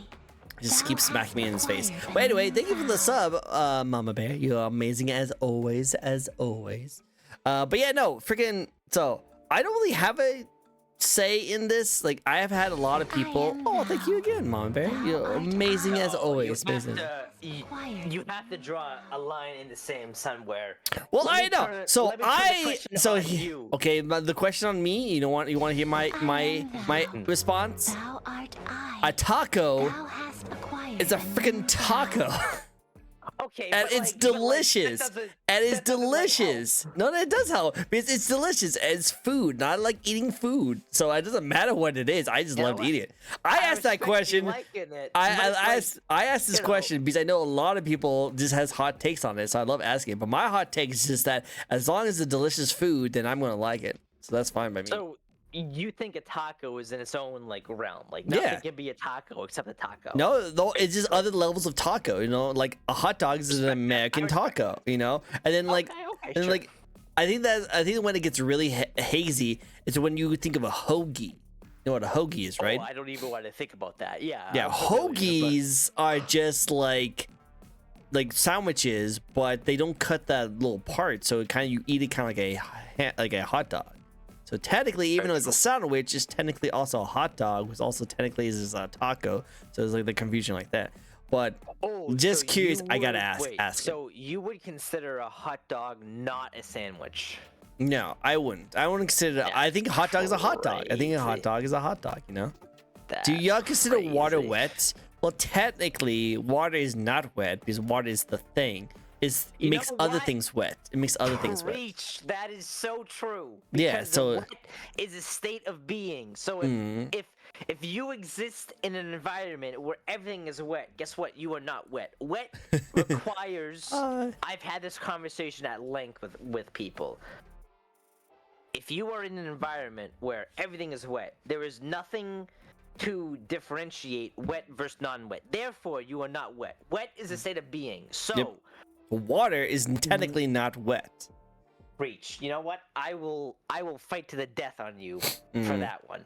I agree with you. Water is not wet. Is the same argument with and I love how this was like going viral, and I totally agree with it. If a tree fell down in the forest and no one heard it, does it make a sound? Which technically, no, it does not make a sound, because sound is what we hear if we had that happen. So it still made a noise. It made a noise, but it didn't make a sound. What does a sound infer? It infers an observer. If there's no observer there, guess what? It does not make a sound. It would make a noise. Yes. Yeah, it will make a noise, but no one would hear it, so there would be no sound. You could certainly argue that a sound is comparable to a noise. That's a conversation for another stream, but I agree with you. You know what? Mama Bear is too loving. Mama Bear, let's go. She's amazing. I love her so much. She's so amazing. I love it. Love it. Thank you so much. You get all the kisses. Really quick, going back to what we were saying before. I love how everyone's getting all nice supporter. Let me see. I didn't want to miss something. We have another bear. It's like Neko Bear. It's McNico Bear. Yes. McNico Bear. Nice to meet you. Nice to see you. And Mama Bear was saying, well, the actual hot dog is what makes hot a dog. Well, I always thought a hot dog is technically a wiener on a bun, and that's what makes a hot. Agreed. I completely agree. Yeah, so a bun without a hot dog is just a bun. Exactly, it's just a bun. Agreed. And a hot dog without the bun is just a wiener. His own thing. You are spitting facts, my friend. So that's why I'm saying, like the taco to sandwich kind of thing. I know that there's like a diagram online of like this like map of like the- what things like it the is. Venn diagram. and Yeah, all there's something stuff, like that. yeah. But I just say that as long as it's food and it's tasty, then can be called whatever it's want. You know, I'm cool with it. We With can that said, we can agree, Agree. disagree at the end of the day. well, next question for you, and that is, you are a fish VTuber, am I right? This is very true. I'm There's koi a fish gist. lot. There's a lot of fishy VTubers out there, aren't there? There's a ton. So, what do you bring to the VTuber community that helps you stand out from all the fishy fish? Oh, that's a good question. So for me, I only Tasty. know of one Tasty. other koi fish VTuber. I think for me, so this kind of goes back to the like the whole rebrand thing. So I was a duck for a long time. I was a duck for like 2 years, right? And then I decided to start the whole live 2D process and everything. I think for me, I started so the duck side of me, I didn't really have like creative direction in it. I like somebody asked me like if I want to be a VTuber, and I was like, yeah, sure. And then they made me a duck, and I was like, all right, cool, sweet. Cool, I'm a duck. So I didn't really have that like connection to the ducks. Like, don't get me wrong, ducks are like cool, right? But for me, I'm like, I'm just again, it kind of goes back to what I'm saying. It's like I don't need a particular model per se to kind of hammer home the fact. I just use streaming as a whole, like VTubing as a whole, to kind of, stream, for lack of a better term. I think that's a very loaded question, or not so much loaded question, but for me is like, I struggle with, everybody's like, oh, you need to like find your niche, you need to like, do XYZ, blah blah blah. And again, this goes back to like, I don't really know what I'm doing. So like whenever somebody asks me like what my niche is, I'm like, yeah, I have no clue. I could not tell you. That is true. There is a couple of jokes where I tell my community, which is totally true. I'm 9'8". That's 298 centimeters. That's almost 2 meters tall. That's pretty tall, right? Wow, so tall. One thing that I mean, all joking aside, I really do try and, I always say that the Physation channel is as much as my community as it is me, right? I would be nowhere without the people that tune in, the people that support me on, social media, especially the people that tune into streaming. So I do really try and make this as like a as much of a two-way street as possible. A lot of the time, whenever we're talking about streaming, I always use we, or us, right? So it's not that I'm playing Titanfall 2 or I'm playing Pokemon. It's we're playing, right? Because I do really want to bring that kind of that community aspect to it, right? This reflects in the the charity streams, the kind of the special event streams that we have, whether it be I don't do a lot of donut-a-thons, but something like that, or one of the kind of the more community focused streams. So I guess as much of a niche as I can cut out of that aspect, I do try and make it a two-way street as much as possible, right? I mean, at the end of the day, it's kind of quote unquote my channel, so I have the final say of what we do. But I do try my best to juggle a full-time job and also the type of content and games and the streams that I know my community not only would want, but also really want to like partake in, right? So I do try and kind of formulate my content in such a way where it's not only fun for me and and entertaining for me to do, but also engaging for my community. Am I the only streamer that does that? 100% not, right? But again, this is just a one man, this is a one man circus. I'm just a monkey, kind of clapping the cymbal, and a bunch of people come in and tune out, right? So, but yeah, I do try and bring like the genuineness, for lack of a better term. I think sometimes when they, especially with VTubers, they kind of put on this like character when they start streaming. So they kind of use their VTuber as like this theatrical performance that they do. And again, there's nothing wrong with that. If you want to be a different person, if your VTuber is a separate character than who you are, that is 100% fine. I'm not discouraging that or anything like that. For me, I just don't have that like theatrical performance side of me. So like Fizz is just an extension of myself. Like it is a very clear like one-to-one, and I just hope to bring that like genuineness, for lack of a better term. There's probably a real word for that. That genuine knee, for lack of a better term, but no, I just try and be like as transparent as possible while also bringing that like engagement side of it, right? Nice, Again, go for are it. there people that also do that do it better? 100%. But I do try and I just give it my all, right? There's gonna be streams that I do that aren't the best. There's gonna be streams that I do that don't work out, but again, that kind of just goes back to the the hobby aspect side of right, where I'm not here for the money, I'm not here for the views. I just want to do the type of content and the type of stuff that I find fun, that also hopefully other people can find some engagement and kind of that that comfort out of. So I like that. I like that. That's actually really cool. Very respectful. I like that a lot. Do the things you want to do because you will have fun doing it. And as you treat it as a hobby and treat it as a symbiotic kind of like side of things where you are you. That is a great way to put it. The symbiotic aspect of it. Yes. I like that. That's actually really cool. That's really cool. Well, Young has a question for you. Young wants us doing a spin. We're doing a spin right now. Big spin. Please repeat after me. I am just a adorable little awkward fella. I can't hear that. You're mute. You might just mute it for some reason. That's so weird. Oh, my mic. Oh, I see how this it is. Oh, it's so weird. Yeah, I don't know. You were just talking. I see. Well, are you a cat person or a dog person? That's what Young wants to know. Oh, that's a good question. I mean, I love all animals, obviously, but I do have a dog of my own. She's about a 9 or 8-year-old, well, anywhere from 8 to 9-year-old beagle. Her name is Biddy. Bitty. I adopted her during the pandemic. I drove out of state to pick her up. I drove back in one day, so it was like a 12-hour day. For me, I've had dogs my whole life. I had a dog with my family growing up when I was like 3 or 4 years old.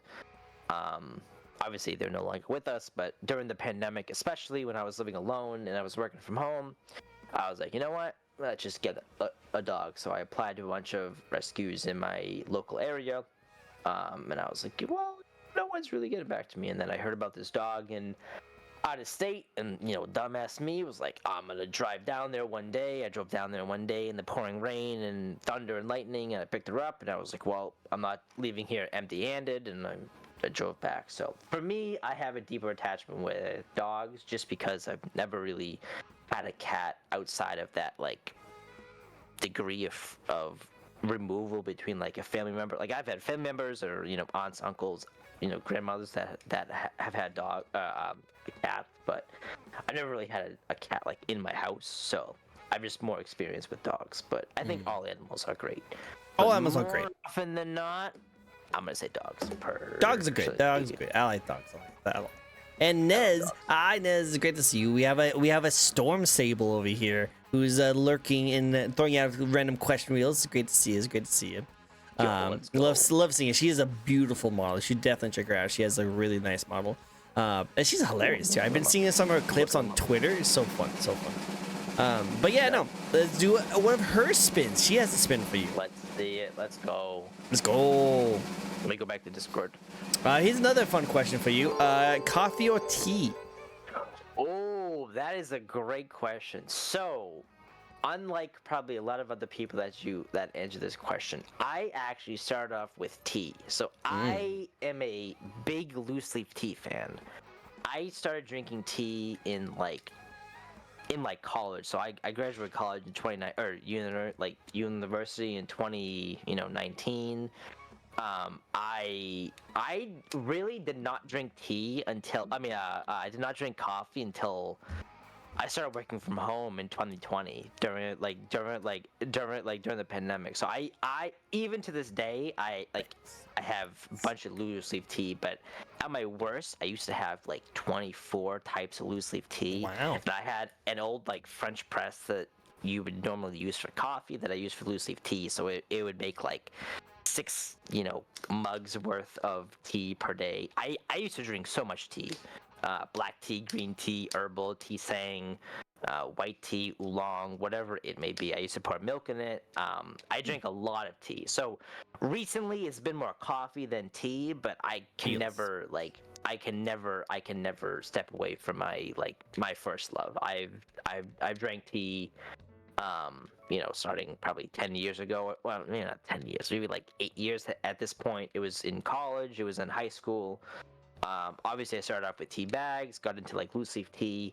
It led to an addiction where I would have 20 something tea, 20 something types of loose leaf tea. Now I've kind of collapsed back into maybe like 8 types of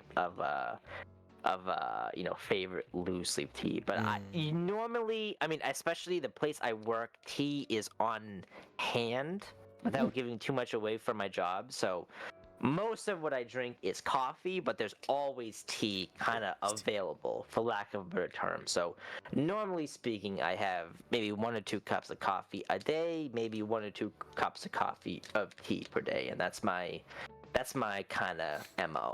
But I think short story long, I would say I just got to give it to tea just for being in my love for so long. But recently it's been coffee. But Nice. I can never disregard my love for tea. Tea will always stay. Always stay. It's your faithful. Tea is this OG. Tea's been Tea's with me OG. since Day maybe one. not day Day one, but like day 2. Day 2 at First least. day. Day 2 at least. Day two, maybe day 3. Mama is shouting you out over here, saying like I'm saying tea was on a Christmas list That's very of true. yours, which I'm actually curious. Like Mama Bear is giving you Christmas presents. Wow. Yeah, so Mama Wow. Bear is obviously a very, very good friend of Physicianing. But Mama Bear has been very generous over the years, supporting the channel and tuning in Oh, streams. so and nice, so gifting some nice. Stuff. One thing that I recently, well, I don't want to say recently, but since like Christmas of last year, I used to have a throne and I got rid of some stuff. Just Love 'cause Mama Bear. Love Mama Bear. we stand Mama Bear. But no, they've been very supportive. They've been very generous. Obviously, to way more than I would ever expect. And yeah, they definitely keep the channel afloat to some degree. But it's not about the monetary aspect. They're a very valued member of the community, for lack of a better Mama term. Bear is amazing. We all love Mama Bear. Mama Bear is the we best stand. one. We stand for stand. Mama Bear. I R.I.P.. feel like I cannot have a throne. I cannot have a throne because if I Yeah. did, Mama Bear would be looking in that every single day. Yeah. Like, whoa, really? Huh? No, I can't. I can't. For me, I've always had a problem receiving gifts. I'm more of the giver personally, so especially the VTubing side is like whenever I got a throne gift, I would always like DM the person and I'm like, what do you want? And they're like, what do you mean? And I'm like, What do you well, want? you gift me something, I gift you something. They're like, no, that's not how it works. See, I'm like, oh, shit. I'm in that age where like I don't want people to give me gifts because not many Yeah. people know what I want, and if I want something, I will be financially stable enough to just buy it myself. So I normally don't want people to buy me things. I rather have them spend time with experiences by going out to Yep. eat and then like enjoying some I food, kind of stuff like that. agree. That's usually how I want to do my stuff. Going back to what I was saying, Young, we'll actually go to your spin very soon. But first, I have 2 more questions I want to get through. I want 2 more course. questions. And that is 1, make a throne, though. I don't want to make a throne. Because if I make a throne, people want to buy things for me. That's the whole point of thrones, is for people to buy things. I don't even know what to buy. I don't even know what to put on there. I don't know what to do. We can't wine and dine you from another state. That's No, very true. you don't have to. Preach. Like I appreciate you guys just being here and just lurking and talking. That's really what makes me happy. But if I you really want to agree. support me, a sub is totally fine. Like that, actually, I have been very graciously getting a lot of support lately, mostly from Mom and Bear, which thank you again, You Mom and deserve Bear. I appreciate it. And the pay has been very grateful and been very useful for me to be able to get back my financial situation that I have. I am not doing very well financially, and that's why I'm really hoping I get this promotion that's going to be coming up pretty soon. That'll help me out Huge. immensely. And Mama Bear has been helping me out lately. But every time I say that, freaking, she will support me more, which I don't want you guys to do that. I want you guys to just enjoy myself. Immaculate. Yo, chat, make sure No, to clip don't that. say it. Make No. sure to clip that. Let's go. Well, I appreciate you, Mama Bear. You're always amazing, and I appreciate everything you do, and I love it so much. But just know this: no matter how much I love Mama Bear, guys do not need to do that. Okay, you do not have to. Do not need to. You're not forced. I just appreciate you just coming by and saying hi, or just coming by and lurk. Any support, any of the support, is the best support. I always appreciate it. So thank you so much. I love all the little like support full train. No, we don't have a hype train. No. Oh, big hype. Stop it. No. Let's go. No. Yo, chat, if we hit level 2 hype train. No. What are you gonna do? I'll do. Nah, I got nothing. I got nothing. I'll do a. I don't know. I'll do something. I'll do a funny. If you do something, I'll do something. Okay. Yeah, Yeah, whatever you say you do, I will do it. If we get a level 2, but we don't have to. Okay. We don't have to do it. We're probably not going to do it because we appreciate just the level 1. We appreciate level 1. We don't need any more. Don't need any more support. I love you guys already. You guys don't need to do any more. Mama Bear, stop it! Let's go. No, Mama Bear. Let's go. This was Mama Bear. This was the No. secret inviting Fizz.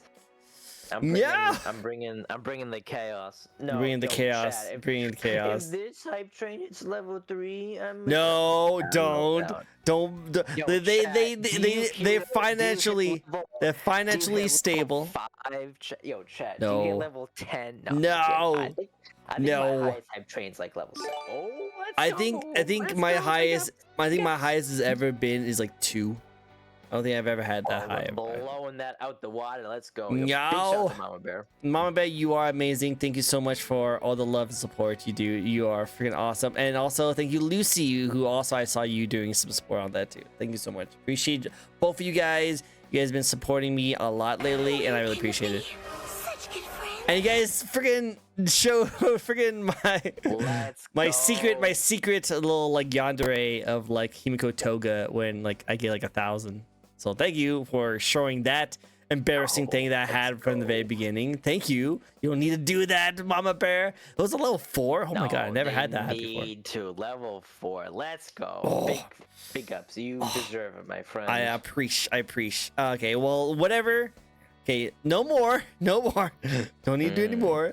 Actually, I don't even know if I can turn off that like Himiko Toga thing. I think I have no clue. Best of luck with. I know, right? I'm gonna have to worry about that one because I think I remember having on a very long time ago, thinking I would never get it, so I just like always had it on there, and then I forgot that I forgot to turn it off. Yeah, I forgot to turn it off.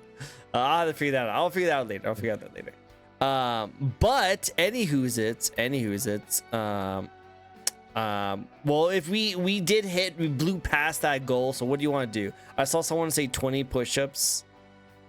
Oh, I could. I mean, whatever you do, I do. Whatever you do, I do. Well, so there's a thing in my. So off topic. Oh, let's go. Oh my God! Stop it! No, Mama Bear. He's too good. You're too good. Is this level 5? This is level 5. I've never gotten this high before. Thank you so much, Mama Bear. You kind of teamed me up a little bit, actually. Oh my God. Someone stop her. Yes, stop her. You stop her. That's too high. It's too high. It's too much. Oh, it went to Segoy. Oh my gosh. Segoy duck. Go. I gotta support the homies. Wait, thank you, Fizz. Here? Thank you, Fizz. Oh yeah, he was here. He was here for a little bit. No shot, Segoy's here. No, this is good. No, appreciate you. 2 more for you, Nez. Ah, my God, you guys. Yeah, maybe we should like turn this into like too much interviewing. Yo, how do you feel about how do you feel about a level 5, level 6 hype train? How do you? No, I don't know how to do interviews. I got no idea. You're much more equipped for those.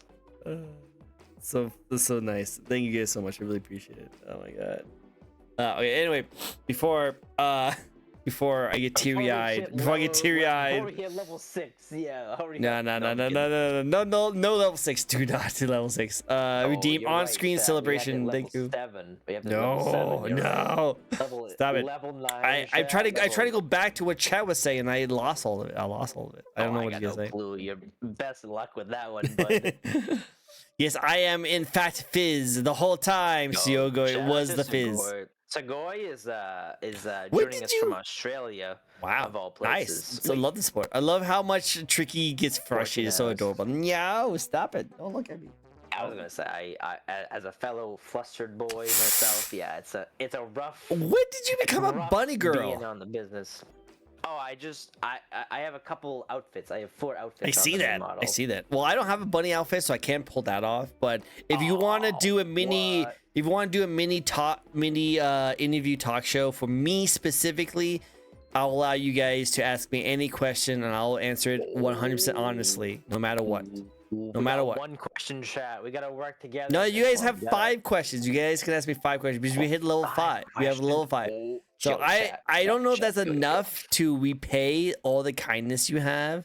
So I don't know what to do, but if this helps out immensely for someone, I'm just gonna harpoon the first question. all right, do I it, do know it. we're kind of turning it on you in this one. Well, you What guys is the, freaking took over the entire stream with how kinda true. amazing We you guys are. Jeez. We are kind of, you know, kind of. That's really amazing, and I really appreciate it. You guys have no idea how that makes me feel. I appreciate it. Thank you, thank you. Where did your design of the VTuber start, if I may ask? 'Cause When did my I don't know year? If I want to call it. Well, I mean, more. Well, sure. Like, when did you start? But more just so, where did the design come from? Was it a 1-to-1 from Shaco, or was there other kind of? Oh, my name or my VTuber? Like what are you talking about? Model. I Okay. should say. So my VTuber model, which I will show you guys if you guys have not seen it yet. It's awesome. I love VTubers with masks. That's like a personal favorite.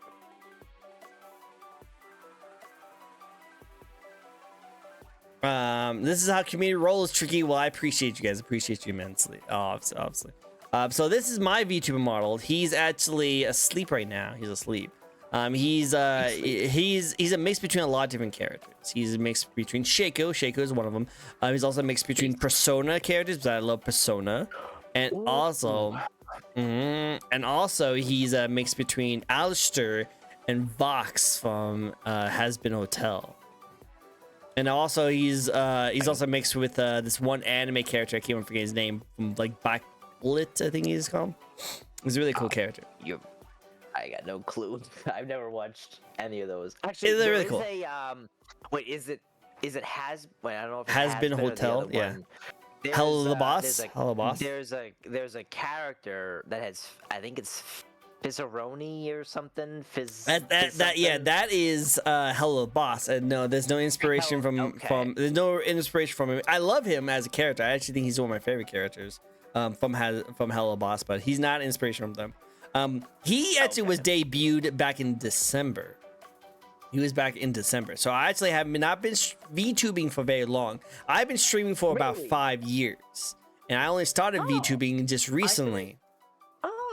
I could have sworn. I mean, I guess I was first introduced to you when you first interviewed Lucy. I guess now looking back at it, yeah, that was only like 4. I mean, maybe not even. I mean, it was probably this year, or late last year. To me, it feels like a year ago. But So Lucy has been on my show, I believe, twice now. She's been on. I believe, she was interviewed a long time ago, and then we had her on my show again, just talking and chatting and just enjoying ourselves company, which I don't mind doing. I love doing that. I want to hang out with Lucy some more often, but she's been really busy with a lot of things. Of course. But yep, that is this little guy. He's an awesome person. I love him to death. I love how he does things. I love how he connects to my lore, my story, and backstory. Does anyone else have any more questions? Okay, I want you guys as many questions, at least 4 more questions. I'll answer it honestly. But yeah. I mean, I don't want to keep taking. He was not inspired by Shaco though. He was not inspired by Shaco. That's fair. You know, only my name back in the day when I first got out of it. It's fine. Good. What's your favorite anime? My top 3 favorite animes actually Oh. is Full Metal Alchemist Brotherhood, because that actually had some inspiration from my childhood with me and my brother. We both loved that anime. We bonded as we grew up as a single father like household, which is me, my brother, my father. And so me and my brother got really close because we just always supporting each other. So Full Metal Alchemist Brotherhood was very important to us because it was literally about 2 brothers trying to like pretty much get their like mom back. You know, not mom back, but get each other's bodies back. So it was really great. That I also love We Never Learn, which is one of my favorite romance animes. It's definitely one of my top favorite ones. And then I also just like Recreators, as just how unique and different that thing is that not many people know about. And of course, I love Ronin Kenshin because I love anything Japanese related. Okay, I see him. I got a bit of a random question, not to derail from the anime side. What is your favorite piece from your background? Because I've always been fascinated with the face cam VTuber kind of like hybrid of it. So I assume there's always something in the back that's like, you know, there's a reason stuff is in like your background. So I'm very curious kind of what like your, maybe not your favorite, but one of your favorite pieces of it, right? Well, so like this entire background is literally everything I love. I love everything that's about this background. This is 100% everything on here is very important to me. I love a lot. And even though I love every single thing about this, the one thing that has the most significant value is actually this one right here. Okay. Because no one knows. Well, some people know. Yeah, I don't recognize that. I'm gonna be honest with So you. this one is very important to me, okay? And I'm gonna get a little serious really quick for you guys, just because I'm being honest with you guys, and I'm a little emotional from you guys doting so much. So I'm being a little emotional right now. So thank you so much for everything you supported me on. This character, I actually never watched this anime. This is not an anime I have ever watched. But what makes this so important is that this was my baby sister's favorite anime. This is her favorite character from this very anime. If you guys ever heard of Magica or something like that, this is her favorite character. Yeah. It's her favorite statue from a character. And what makes this super important to me is that unfortunately she did pass away 2 years ago. Oh, no. And when she passed away, right before she passed away, she said she always wanted to be a streamer like me. And so now I have this with me for my streams so that she's always there with me streaming. I'm very sorry to hear that. I had similar thing 2 years ago, so I feel that on a emotion, like outside of streaming, outside of everything, I can feel for you on that one. I'm very sorry for your loss. It did hurt me a lot, especially because like we didn't talk for a while after a certain amount of times, and then we got back to talking to each other for a while, and I feel like I didn't have enough time to really talk to her about it before she passed away.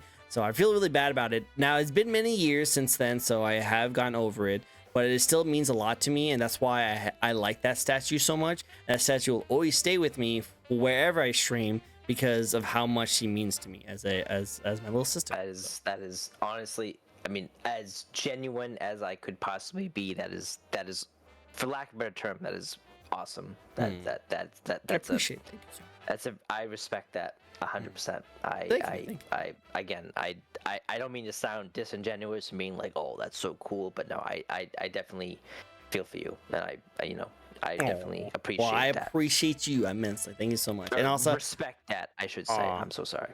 No, and I appreciate you like going out of your way and saying that kind of stuff, and also the 5 get the subs again. Thank you guys so much. You guys don't need to do that, but I appreciate it immensely. You're right. You chat. We have to wait until the until the hype train counter resets, which I think is by default is it 30 minutes? Is it an hour? I forget exactly, but we'll have to figure it out. But going back to all the other questions, I'm going to go back to you because we're talking. No, Matt, back to you now. What's the nice? Hey, I know, right? The little curtain. Because my VTuber is a magician, so he has curtains. So, you know, themes. Full Metal Algorithm is one of my favorites. I love it too. It's so good. Look at that handsome face viewer. Don't look at my face. What was the other question? I'm going back to checking out some of the other questions that you guys had. What's a fun fact about both of your models? So what's a fun fact about your model? And I'll go into my model soon. Oh, fun fact about my model. Well, I don't know if it's like the most fun fact, but one thing I wanted to do. So again, I came from like a non-humanoid VTuber beforehand. Like I was a duck. Like I was a mallard duck, right? Like there's not much that you can do with that at the end of the day, at least for me. So one thing I wanted to do was to make this model an extension of myself. So basically, whatever Fizz does or wears, something that I would do. So one thing I want to do is shout out to the femboy representation in chat and out there. It's something that I definitely take very seriously myself, and I think there's a certain stigma of kind of that femboyness on the internet, which I don't particularly agree with or appreciate, but I definitely try and make Fizz an extension of myself. One fun fact I guess I could say is I could take apart my tail. Oh, that's something I suppose. Wait, hold up. Let me see if I can. Let me see if I can do it. One fact. I gotta tab into VTube Studio. Wait. Oh, it's not working. Wait, hello. Hello. There we go. We're good. We ain't got no tail. Oh, wow. But everyone loves your tail. Your giant, thick girthiness. Yeah, it's really tough when you're when I'm in when I'm in a VTS room with 3 other people. They're like, Fizz, can you please take your tail off? I'm like, I'm so sorry. You're totally right. You can have it, even though it's been smacking me in the face this entire stream. I was gonna say there's a certain animation cycle, and I think it's been whopping you a couple times. Yeah, I'm so sorry. Nah, you're totally good. Totally good. Fun fact about my model. Is really quick. Let me load them up really quick. Is that his cards on his hat? Because he's technically a Fox VTuber, and you really can't tell because he always wears a mask. But technically, with his lore, he's the mask is a fox demon that's possessed a magician, and you can see the inspiration by the cards of little foxes. I see that. So that's a little bit of a hidden note about his lore, is that technically a fox demon is actually controls the magician, and so you see a little bit of that inspirational there. And also that design was actually gifted to me by a really awesome person who he was commissioning that to someone, and they backed out on it and pretty much didn't pay him. So he gave it to me for free because he saw that I had Fox theme stuff. So he was a really cool person. Cool. From that, and it reminds me of Metal Gear Solid Foxhound. So that's why I like it a lot. Because I'm also a huge Metal Gear Solid fan. Yeah. Oh, I respect. Is there any inspiration? I mean, maybe this doesn't count as a question. Is there any inspiration from Dark Magician from Yu-Gi-Oh, or is it just kind of happenstance? Okay, it's happenstance. Yeah, definitely no. He's a magician because he's a trickster, and tricksters are magicians, all about things. I love doing magic tricks on my own, so I always like to do my own kind of magic tricks, kind of things. So I just have fun doing that myself personally. That's my unknown talent, is I do magic tricks. Yo, wait! I'm watching the face cam now. Hey yo! Whoa! Yeah. What's the sleight of hand right there? No, right? Whoa! So I know. So pretty much what I do is I like to do sleight of hand magic tricks. Now obviously I don't know that many, but I do like doing them. It's really cool. Do it again. I used to do. I was never great at them, but I used to do magic tricks way back in the day. I used to do card tricks specifically, but that was I respect. That's cool as hell. So I gotta thank you. That. I appreciate it. So that's why you have to have a theme with your model. So my theme was a magician, the mask magician. It's a mask magician, pretty much what he is. So I thought he's really cool. I love my model. I love his design. I love his theme. I love everything about him. He's definitely exactly what I want in a VTuber model. And I actually wasn't going to get a VTuber model for the longest time. I was just going to just be a facecam streamer who just loves VTubers so much. But as time went on, and I met up with a lot of awesome content creators who also do like hybrid streams, they got me into it, and I had a blast, and I still love doing it. So cool. Hi, Corin. It's great to see you, buddy. But wow, I'm so behind in like everything because what amazing job you guys did. Oh my god, I'm still can't believe what you guys did. That's insane. I gotta say, if you like, you should definitely tune in for Gacha Night, which I believe is it tomorrow night? Gacha Night, do Gacha Night. Is it Friday? Monday night, right? I know. Is it Gacha Night tomorrow? I mean, I'm asking you. I'm saying like. Oh, like, me? Oh, you mean my schedule? I'm saying, yes, yeah. You gotta like stop by. You know, if you like the VTuber side, you should definitely stop by for Gacha Night. Well, actually, I'm doing a repo collab tomorrow.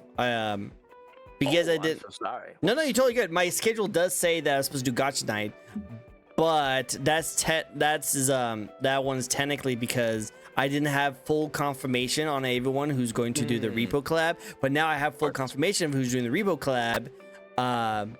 We're actually doing a repo collab tomorrow. Now, I will be doing open lobbies so people can jump in if they want to jump in, depending on how many people we have. Chat, you know what that means? To totally download and install the repo. But I don't wanna take over the stream any more than what I am. So I'll pass the baton back to you. I'm so sorry. I'm just trying to. Did I hear repo collab? Corin always down for repo collabs. No, you guys can join. You guys just do it. Like you guys can totally join in on the repo collab. It just depends on how many people we have and how many people is able to jump in. But yeah, you guys always can join. Corin, you're always welcome. Corin's a cool VTuber. Yeah, I think you guys actually would hit it off pretty well. He's an idol VTuber. He's an idol VTuber. Cool. Let's go. Wait, I'm gonna hit their profile real quick and hit the follow button. Oh, definitely deserve it. Let's go. Any final questions? I'll do 2 more and then we'll move on because we're already at the 2-hour mark and we only got with like 3 questions technically. Oh, I'm so sorry. No, you're totally good. I will defer to chat on this one. I won't yap any longer. Well, I think you guys deserve it because you guys did amazing support. So I want to answer as many questions as possible for you guys. So you have 2 more questions. I will answer it 100% honest, no matter what. It's a fun stream. It's the best stream. A sandwich. Well, technically, yeah. Oh, let's go. We got him, boys. We got him. Okay. Well, it is technically, it is a type of sandwich. It's technically a sandwich. No, that's fine. That's fine. No. All right, chat. You have 1 more question. Okay. Dami mommy or daddy Dami? Well, I am straight, so I will say Dami mommy. I'd rather have a Dami mommy than a daddy Dom. Respect. Yeah. Like I am 100% LGBTQ plus community supporter. I love everyone. I have a lot of best friends.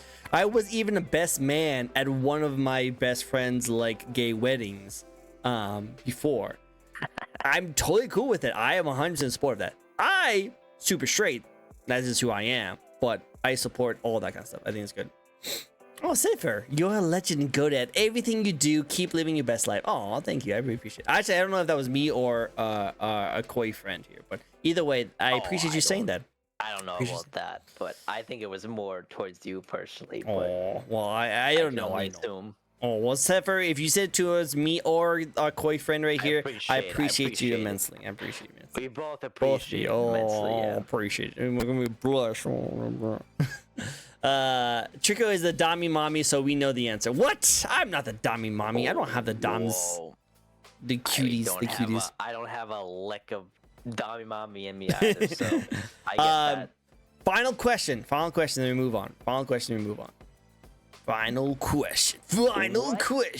What is one of the favorite games you've ever streamed? Doesn't have to be the favorite, but just one of those games that you just stream and you're like, oh, this just hits different. I think it was either one of those two. One was when I was first pulling for Raiden Shogun, back in the Genshin days. My, Because okay. yeah, because You just gained so much respect. Oh my Mhm. goodness. Okay, continue.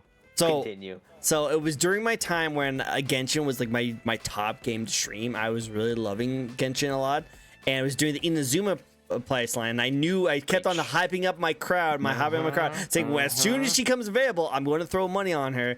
And as soon as she became available, everyone was excited, everyone was ready for me, and I pretty much threw as much money as possible to try and pull for her, and I pulled for her as much time, and it was so much fun because everyone was like wish me luck, everyone was blowing up, I was excited, everyone was just super into it. It was my favorite times to like pull for a character. It was so much fun.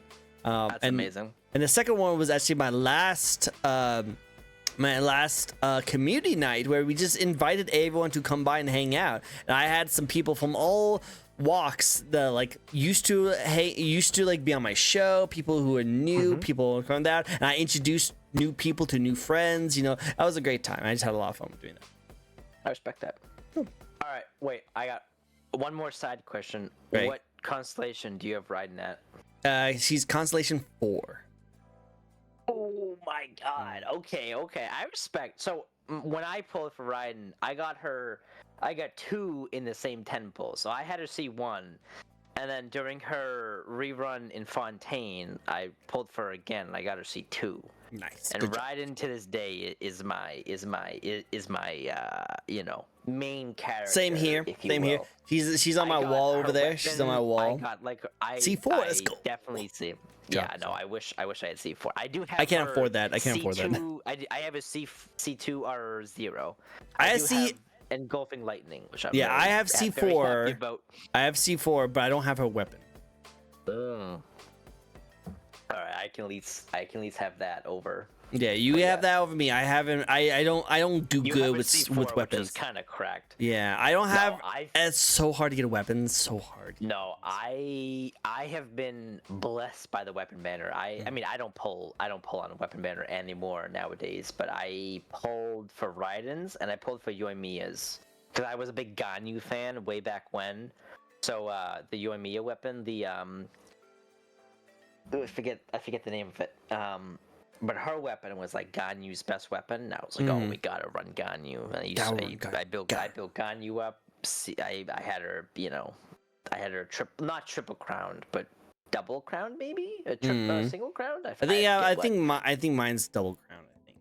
Yeah, I think I have Ganyu triple crowned if I'm double crowned. But again, this is going back. Listening to Genshin talk is funny as a Star Rail girl. Which actually, funny fact. I actually need to get back into Star Rail because I've been saving up for the cool samurai chick, and she's finally available. But I pulled her in my first 10 pull, so I used up all the rest of my pulls to get the brand new girl that apparently is super OP in Star Rail. So now I have both of them. So now I guess I have to play Star Rail again because you literally have to. I pulled for all my characters. I pulled all my favorite characters, so now I have to play the game. Now you gotta build them. You gotta stream yourself doing all the. Oh, the story! I'm so behind the story now.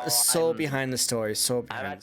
I'm at the beginning of Fontaine. I gotta go through Fontaine. Fontaine's such a good story. Such a good story. Natlan. I gotta do the Aranara quest. I'm so far behind. Don't even. Yeah, it's the Aranara quest. I'm not even touching. I'm not touching that one.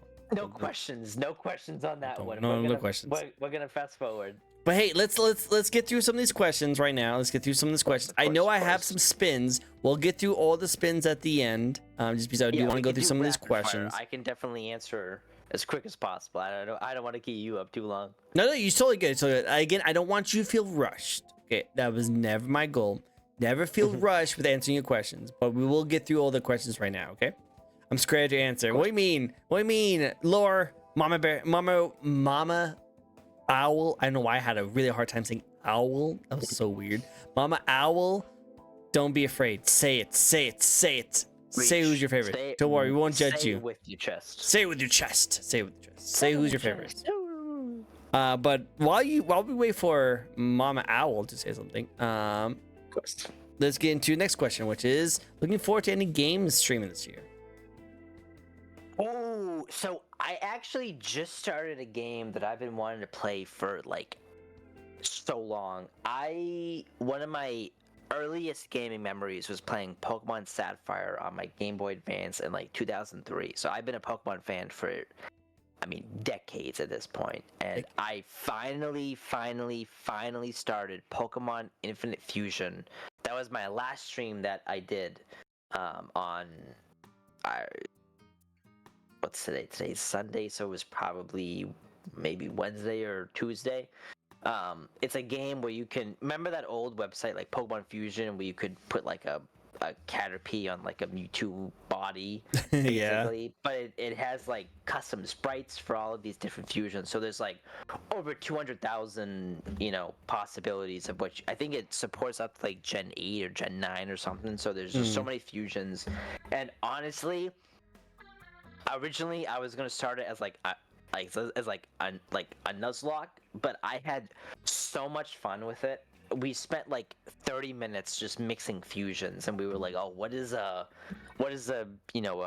Groundon look with like a Dragonite?" And we would just spend so much time laughing. So that's a game that I've been wanting to stream for a long time, and definitely enjoying. I think this year, games I haven't played yet, I am kind of keen. This is the first time in many years, but Assassin's Creed Shadows, I think, is going to be a lot of fun. I don't know if Marathon is supposed to be released this year. I heard it was going to be late 2025. I'd be shocked if that was the truth. The new game from the remake from Bungie. I'm a big Bungie fan. I love them. But I would say I'm definitely streaming one of the games I want to play, which is Pokemon Infinite Fusion.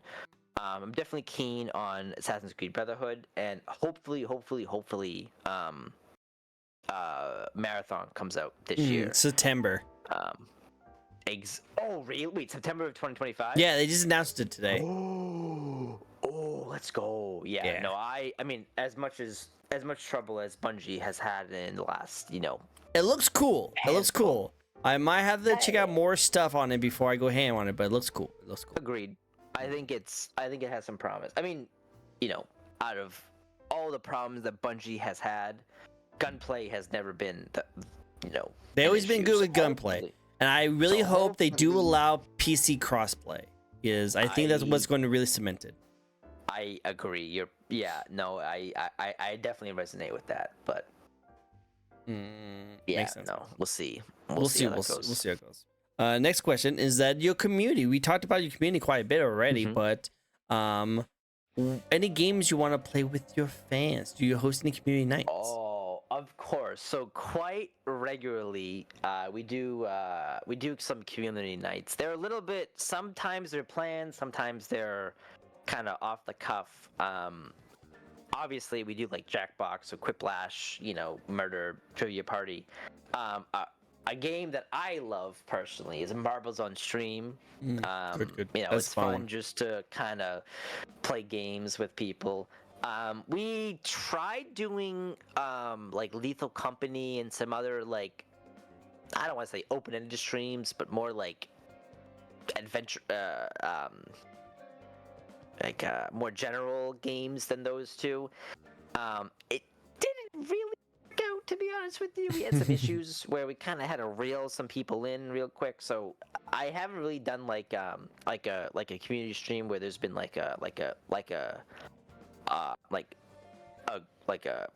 Discord call with a bunch of people. But we've done like Quiplash, we've done Jackbox, a bunch of other games. I really would like to do like Lethal Company or Repo sometime soon. But we're definitely gonna do like my de facto is Marbles on Stream. I think it's some of the most fun. We did do a random Overcooked 2 community night one night where we were actually gonna play another game, but the Steam servers went down. We were like, okay, so what are we gonna do? So nobody could join Marbles on Stream for some reason.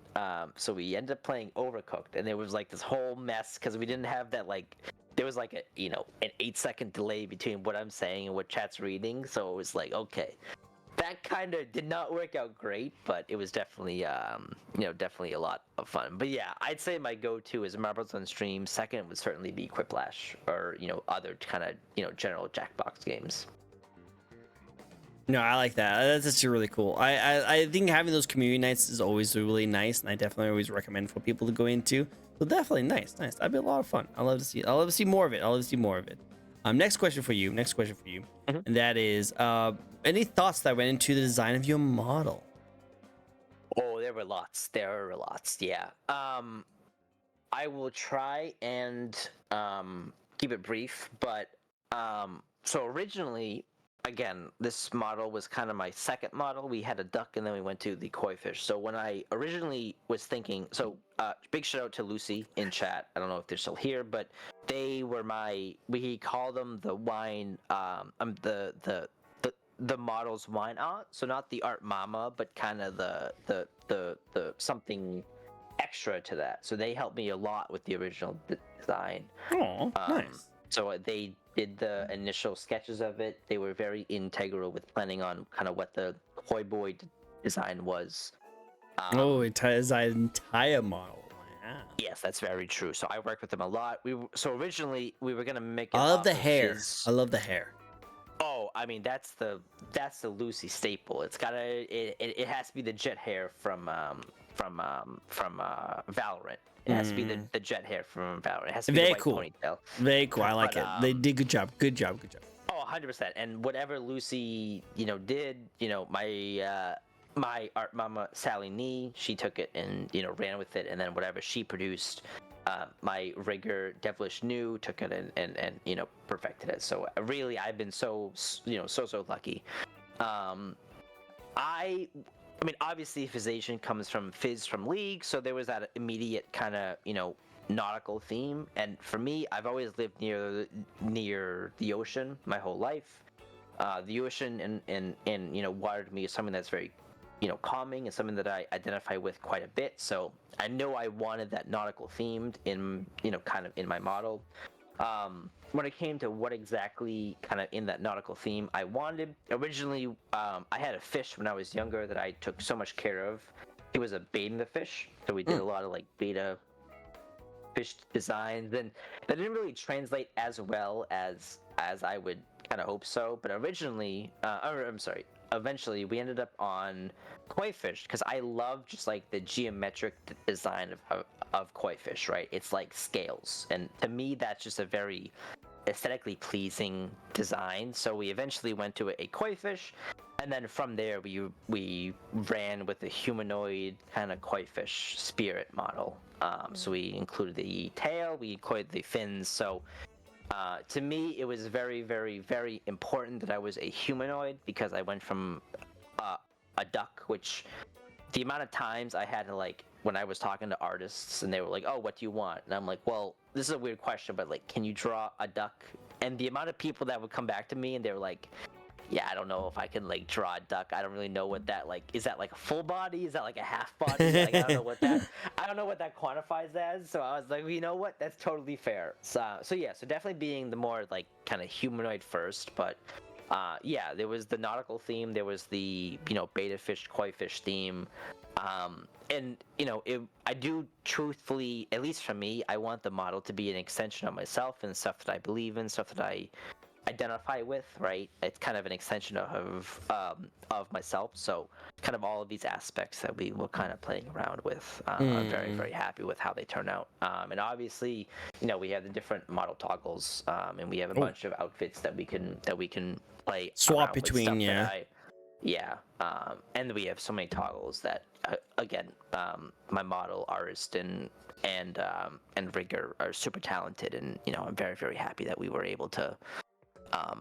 commission them. So Nice. I very, love. very happy on that. And it was such a learning process too. Like I remember when I first commissioned my art mama, and she was like, "What do you like what gestures do you want?" And I was like, "I don't even know what are you talking about?" She was like, "What do you mean? What am I talking about?" And I was like, "What are gestures?" And she was like, she sent me like YouTube videos and everything. So actually, the model took about a year and some Wow. change to make. Between the model art and the rigging. So I started in late 2022, and I debuted in beginning of 2024, February 16th, I think it is, sometime around that day. But yeah. So short story long, it was that obviously that nautical and fish theme, and I'm just a silly little guy, kind of Yeah, just a silly fish little on guy. the internet. I'm not claiming to be anything crazy. Like Or I'm not like some king of some kingdom. I'm not some something. I'm he's just a a fish. femboy, koi boy. Femboy, koi As boy. we call it in my community, we're a femkoi, Fem koi. if you I will. see. He's a You know how it koi is. spirit. Don't let him fool you. I'm He's a a koi koi spirit. spirit. That's true. That is true. I do be a koi spirit though. But that's why his tail fin has a gradient, because he's like a beta fish. Fun fact. This is very true. This It's is from very Kingdom true. Yeah, of. there's some... Sorry, what? No, I was gonna say. I mean, I don't want to call it a beta fish. I want to call it a sigma fish, right? Sigma. Yes, he's a sigma fish. We're not betas here at Physician Inc. We're sigmas, Sigmas. obviously. Yo, the big raid. Yo, Let's hello, go. hello, Husky. It's great to see you. Hello. It's great to see you. Hello. It's amazing. Ayo. Husky, it's great to see you. Hello. It's great to see you as well. I love to see you as always. A great supporter is a Husky VTuber who's been on my show a couple of times, and we've collabed with each other a couple of times. Amazing person, definitely deserves all the shout outs and all the love. Thank you for introducing me to your community. What do you guys play? What do you guys do? Welcome. That's schedule. Oh no, it's schedule 1 exclamation point. Okay, I was gonna say what's schedule 2. Schedule 2. Thank you for the follows. I appreciate you. But go check out Husky. Husky deserves all the loves, all the respects, all the amazing things. We did schedule 1. Yeah, we did schedule 1. We need to do some more. I want to do some more hangouts. Okay, Husky. Let's DM me so we can play together. I want to play more games with each other. So let's play some more games. But for those who have never come to my show before, this is a fun little VTuber talk show we like to host. Each and every week, we get to know a brand new VTuber. This week, we have a nice little koi boy. How about you introduce yourself to the very few people who might not know who you are? What's up, guys? My name is Physician. You call me Fizzy. You can also call me later. That's just a fun little joke, like say. Twitch's resident koi boy, variety streamer, washed Magic the Gathering player. Just here to be just a certified little fellow. We're a variety streamer, kind of do whatever we want to do, and we just kind of have some fun with it. Yeah, have some fun. Oh, yeah. I agree. Have some fun. Enjoy yourself. I'm gonna send my looker. We need to play something soon. Just hit me up in DMs. I will always play with you. Husky, you're just an awesome person, and I love all the support you give, and I want to give you as much support, but you deserve it. So if you haven't yet, go check out Husky. She does amazing content. She's really funny, and she does a lot of really cool stuff. For those who are looking, and if you have to head out, I understand completely. Go get some snacks, go get some food, go get some sleep, some rest. If you have to head out, I understand completely. No guilt, no hate. But if you do decide to stay around with us and lurk, or just want to communicate with us, I appreciate you guys, and I hope you guys enjoy the rest of the show. Great. All the licks. Fizz is just licking all you guys. You're getting all. I'm just so excited from the raid. You kidding me? Right? I love the raid. The raid's amazing. I love it. Myself. Well, we stand the Raiders. We stand the Raiders. I love it. Awesome. Well, next question for you is what is your favorite part about your own design? I think you kind of mentioned it when we talked about our 2 favorite parts about each other's designs. But what's your favorite part? So, that's a good question. I think it has to be, and maybe this isn't exclusive to my design, but I think it's just the expressiveness, for lack of a better term. Like the amount of times that I'm like getting ready to stream, and I have like VTube Studio on, and I just do like a little like, I just do like a like tongue blep or just like a little shock face. It makes me so happy. Like coming from the PNG side where it's very, well, obviously, not, 2D, if you will, but jumping to that like live 2D side. About the model itself, honestly, I love the little fish guys with me. There's Tides, which is the orange one. There's Waves, which is the purple one. These weren't originally supposed to be with the model. So I actually had the model almost done And then again, my very patient art mama I talked to them about adding some pets, and they were like, "Yeah, what do you want?" I was like, "Well, I guess it would be cool to add like some koi fish here, right?" So the whole idea is that these little guys to my side, we have like a whole like lore video, lore trailer that I commissioned and everything. It was a little anime backstory, but these guys saved me and they gave me the power of being a koi spirit. So obviously I gotta keep them nice and close. When I blink, they blink. Whenever I move around, they move around. But I think my favorite is just how bouncy and just how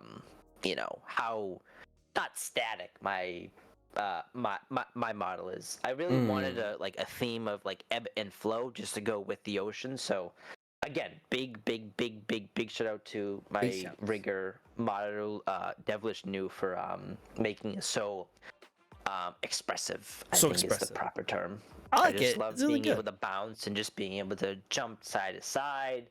Obviously, I can tense up and be kind of static and regal when I need to be, but just seeing the hair just flip and the all of the little clothes and just be like, oh, exactly the flow, the flow. Like, just a little. Whoa. You did the flow. You did the flow too much, and your clothes fell off. There we go. We're back to regular model. We'll end on the wine aunt model soon. Why not? Exactly. Well, actually, the next question leads up to your lore and backstory a little bit. Did you want to post your video in there? Oh yeah, I can. If that's okay, I can link on YouTube. Link it on YouTube because I always like to support those commissions because I actually commissioned my lore video as well, and I think they did an amazing job with that. Yeah, let me grab it 1 second. Sorry. Let's see. Yeah, I commissioned a smaller artist to it was like a not like a stop motion, but it was a little anime intro. But yeah, one thing I wanted to do was kind of explain the hopefully this is okay. I don't get stuck. That goes to my Physation YouTube, but so go check out his YouTube. Go check out his YouTube and check out his lore video. That'd be cool. Yes, please do. That would be greatly appreciated. So basically, the story was, Fizz before he was transformed into a koi spirit. He was a fisherman or a sailor in the kingdom of Thalassia, and he went out to sea with his younger brother, him and his family. There was a rogue wave that came that kind of rocked the boat, and he pushed his little brother to the side, but he ended up going under with the rogue wave. So he saved his little brother, and the whole story is he almost drowned, but he ended up washing up on the side of a beach, and he looked to his side and he noticed a couple familiar looking koi fish looking back at him, and the koi fish kind of saved him and kind of transformed him into the koi spirit that we see. So kind of one thing I wanted to do was kind of have this, again, I'm not claiming to be like royalty, I'm not claiming to be anything crazy, I'm just kind of a roaming little guy that has been around for a long time. So the idea was, this happened, 2600 years, because when I debuted I was 26 years old, so it's like, oh, just add like 100 years to it and it's totally fine. But the idea was it's kind of around that like ancient Greece time. So the lore video kind of has that ancient Greece aspect, and then it kind of goes back to current day, and there was a bunch of kind of little like Easter eggs in the trailer. If you've been watching the channel for a long time, you'll pick up on it, on some of them. But it's kind of that we've been this koi fish spirit for 2700 years or so. And nice. Yeah, that's really kind of it. I don't really have I don't have all the answers to the questions. It's kind of more just kind of figuring it out as we go along. No, I think it's great. I think it's great. You know, keep up the lore, and I think having it end on a really good note, but still leave like space for it to like like get Exactly. better and get more and do more stuff. I think that's really good. I love it when lore actually has no end. I like it how that like it will continue to grow as you grow your community. I think that's actually really smart. Exactly. It's ever evolving, and I'm not so much committed to like a single, timeline or like a single kind of Cool guy, I don't know right? what the word is. Not environment, but like setting. Some people, their streams take place in some fantasy realm, and again, that's totally fine. I'm not discrediting that. But for me, I just exist in the real world. Exactly. And I just kind of figure it out. Basically, I'm just kind of there. There's not really too much of a thought to it. But yeah, if you want to check out the lore video and kind of get a whole check out his story lore of it. videos. Get all the goodness of his stuff. And I think it'd be really nice to see. I'll be checking out very soon. Definitely have it saved up, so I'm gonna go play it out. Hello, Ketty. It's great to see you. Kate is amazing. This is a Fox VTuber we'll be having on our show in about a month, so and we'll be interviewing her and her lovely model. Definitely gonna be checking her out. And yeah, he says you have a cool model. It's a really cool model. Oh, I mean, they must be looking in like a mirror or something. But I see. Let's see how it is. See how it is. But going with that, next question is a little controversial, a little spicy, but I think you got this. I think you got this. I love the fish assets. The fish assets. I know the little wave and tide. Wave and tide. Yeah, it's very Tides true. and waves. I love them. What is wait, what? Yeah, what's your thoughts on the VTube community at the moment? Sick hell tale. I know it's such a cool tale. Ooh, Thick. that is a little bit controversial, yeah. So as we kind of talked about earlier, I don't watch a lot of VTubers in my free time. I didn't watch VTubers before I started VTubing. To this day, I don't watch a lot of big names. I kind of, ingest content from like friends or, I kind of hear about stuff.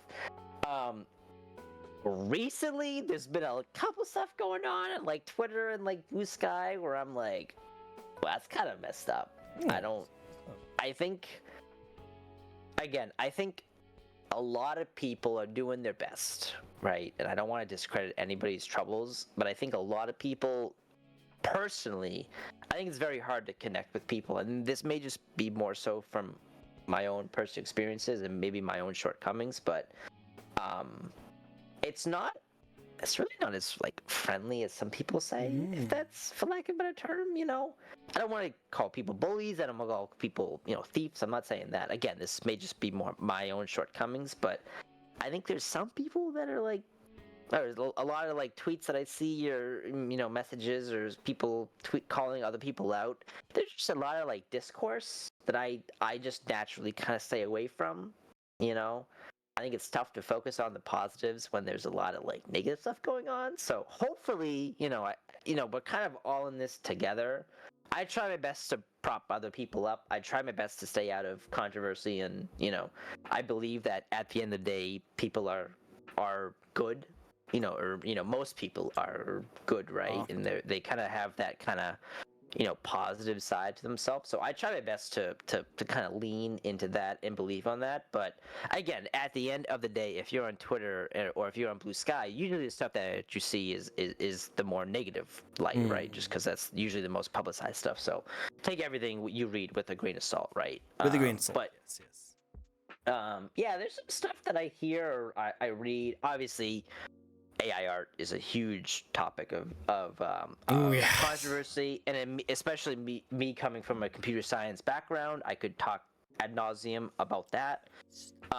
There's some stuff going on about commissions. There's stuff about I think obviously there's always going to be discourse. There's always going to be controversy in whatever kind of group you're in, whether it be VTubing, whether it be there's sports, there's politics, whatever it may be. So it's never gonna be neutral or like silent. But for the most part, people are pretty good, right? Like I don't really have complaints about most people, but I think a lot of people see VTubing as like a very quick and easy way to get like recognized, which again, if you're just in it for the views, that's that's your own prerogative, and that's your that's like your choice. But you just kind of come across as like disingenuous. So those people that are like try to put the like engagement bait out, where it's like, oh, I want to meet new friends and reply to this thread, blah blah blah blah blah. Like that's not true, right? So those people I kind of try and stay like, and not to say all of those are bad. I'm sure there's some people that are like genuine, but yeah, most often than not, the stuff I see is like not great. Which as like a VTuber myself, I'm like, oh, this is might be a little bit of a problem. But yeah, certainly recently, well, I say recently, but like the last couple months, I think AI art has been a big controversy. Definitely. Well, like if you think about it, like AI art, it literally defeats the whole purpose of like VTubing, because like VTubing is the entire backbone is from artists, and artists like we want to support. Very true. Yeah, we want to support the artists. Artists does an amazing job doing some amazing work on art, rigging, assets, all this stuff. And AI art is like pretty much the complete enemy of that kind of stuff, because it literally takes the most simplest, most mundane act and just pretty much destroys the entire like hard work of so many awesome people, So that's why I don't like AI art. I think it's dumb. It's crazy to look at it, like I will like my brother will send me like AI like generate stuff, and I'm like, whoa, that looks like a fever dream in my opinion, but all this kind of stuff there. But I would never support it. I would never buy something on it myself, No, and it sucks because it's getting harder and harder to like change to see the difference. But usually you can tell from afar. But yeah, that's why the hardness is on it. So it's really difficult because some people support it, some people like it. I'm not really a fan of it because I just have too many great friends who work so hard to make such a hard 100%. work on this stuff that it's just not really fair to like support that kind of stuff. But yeah, get off the internet, get off the Twitter, get off the blue skies, and just take a break. Exactly. Take a break. Exactly. I mean, not everything is bad as what it seems, right? The stuff that you read, the stuff that's pushed to you is by design. And again, I used to work. I mean, I'm a software engineer by design, and I've worked. I mean, by my career, so I've worked in some companies that have pushed certain algorithms towards people, and I mean, one of the bases is like negative stuff pushes better than positive stuff. So if you push a story about like a dog being saved or whatever, it's gonna not get as much reach as like something really bad that's going on. So and this gets into the, I mean, this is way above what I want to talk about, but obviously it's like the 24-hour news cycle. It's the constant kind of feed. And again, this isn't exclusive to VTubing. This is just kind of social media in general, but VTubing exists in that social media space. So by design, it's kind of guilty by association. But I'd say for the most part, like my interactions with VTubers have been awesome, right? I'm a very introverted person. I'm very awkward, if you couldn't tell. And What? I like, yeah, I know, right? That's crazy. But I was like, yeah, like I have trouble like meeting new people, but normally like as soon as that like bridge is gap, people are super nice, and I can talk about the interactions that I've had. But I have had, I won't mention any names. I have one. I've had one in like interaction that was like a little bit sus, and I was like, oh, kind of a little bit interesting. Like maybe not everyone is as genuine as they say, but just practice best thoughts. But I don't think like the VTubing community is by large is bad, or is just out for clout. I think people are pretty good, and there's a lot of people just like me that don't have all the answers. They're just kind of chilling, and just kind of playing it by ear. Yeah, playing by ear. Well, have fun, enjoy themselves. Exactly, 100%. Next question for you. Next question is wow. I changed my hotkeys to like do stuff, and it's being dumb. Anyway, what's next? What do we like to well, actually, that's not the question. The question is that anything changed since when you first started streaming compared to now, like performance-wise? That's a really good question. I think for me, so I before I started streaming as a VTuber, I've had a speech impediment my whole life, right? Like I have like stutter, I have a speech impediment, so it's really tough, especially for me to carry a conversation by myself. And I think personally that's one of the most important skills of a streamer, not only VTubing, just being able to, because sometimes, especially when you're starting out, chats may not be the most active, there may not be people that tune in, so a lot of the times you kind of need to carry a conversation by yourself, whether it be talking about the game that you're in, or telling some story or whatever. Like, nobody wants to watch a stream that most people don't want to watch a stream that like isn't engaging, or it's just silent. Obviously there's people that don't stream without a mic, and that's totally fine, but at least in my personal experience, like some of my streams I remember when I first started streaming, I would like have no commentary, I would just be like an awkward bean, and it would just not turn out well. So I think for me personally, I think my confidence has certainly gotten better. My ability to kind of converse with myself, and honestly, I think a lot of that attributes to one of my like rules I set for myself was I don't look at stream numbers. I never look at view count. I never look at whatever. I stream with numbers off. In my head, I always assume that there's 10 people watching. Yep. Could be 2 people watching. It could be 15. It could be 8. 100. 11. 100 people watching. Could be 100. Exactly. I just, in my head, I have OBS hidden. I have Mix It Up hidden. I just assume that there's 10 people watching. And that honestly has been the basis of because when I first started streaming, as many people do, they look at the numbers and they're like, oh, I have like 1 viewer, right? And you just get so discouraged, you don't talk. And the view count never tells, or oftentimes doesn't tell the truth. It could be actually, 8 viewers when OBS tells you 1, or, Twitch could tell you, you have 2 viewers. So I think for me, my conversational skills have gotten a lot better. My confidence has gotten a lot better. I don't know if this necessarily involves like content, but I think my like editing skills, like just like general best practices for video editing, have gotten better. I used to only do like stream highlights. Now I've been doing like more, not so much longer form content, but more like transformative content in the form of like some more like smaller edited YouTube shorts and TikTok and everything. So yeah, I think it's been like a general, certainly a boon towards myself personally.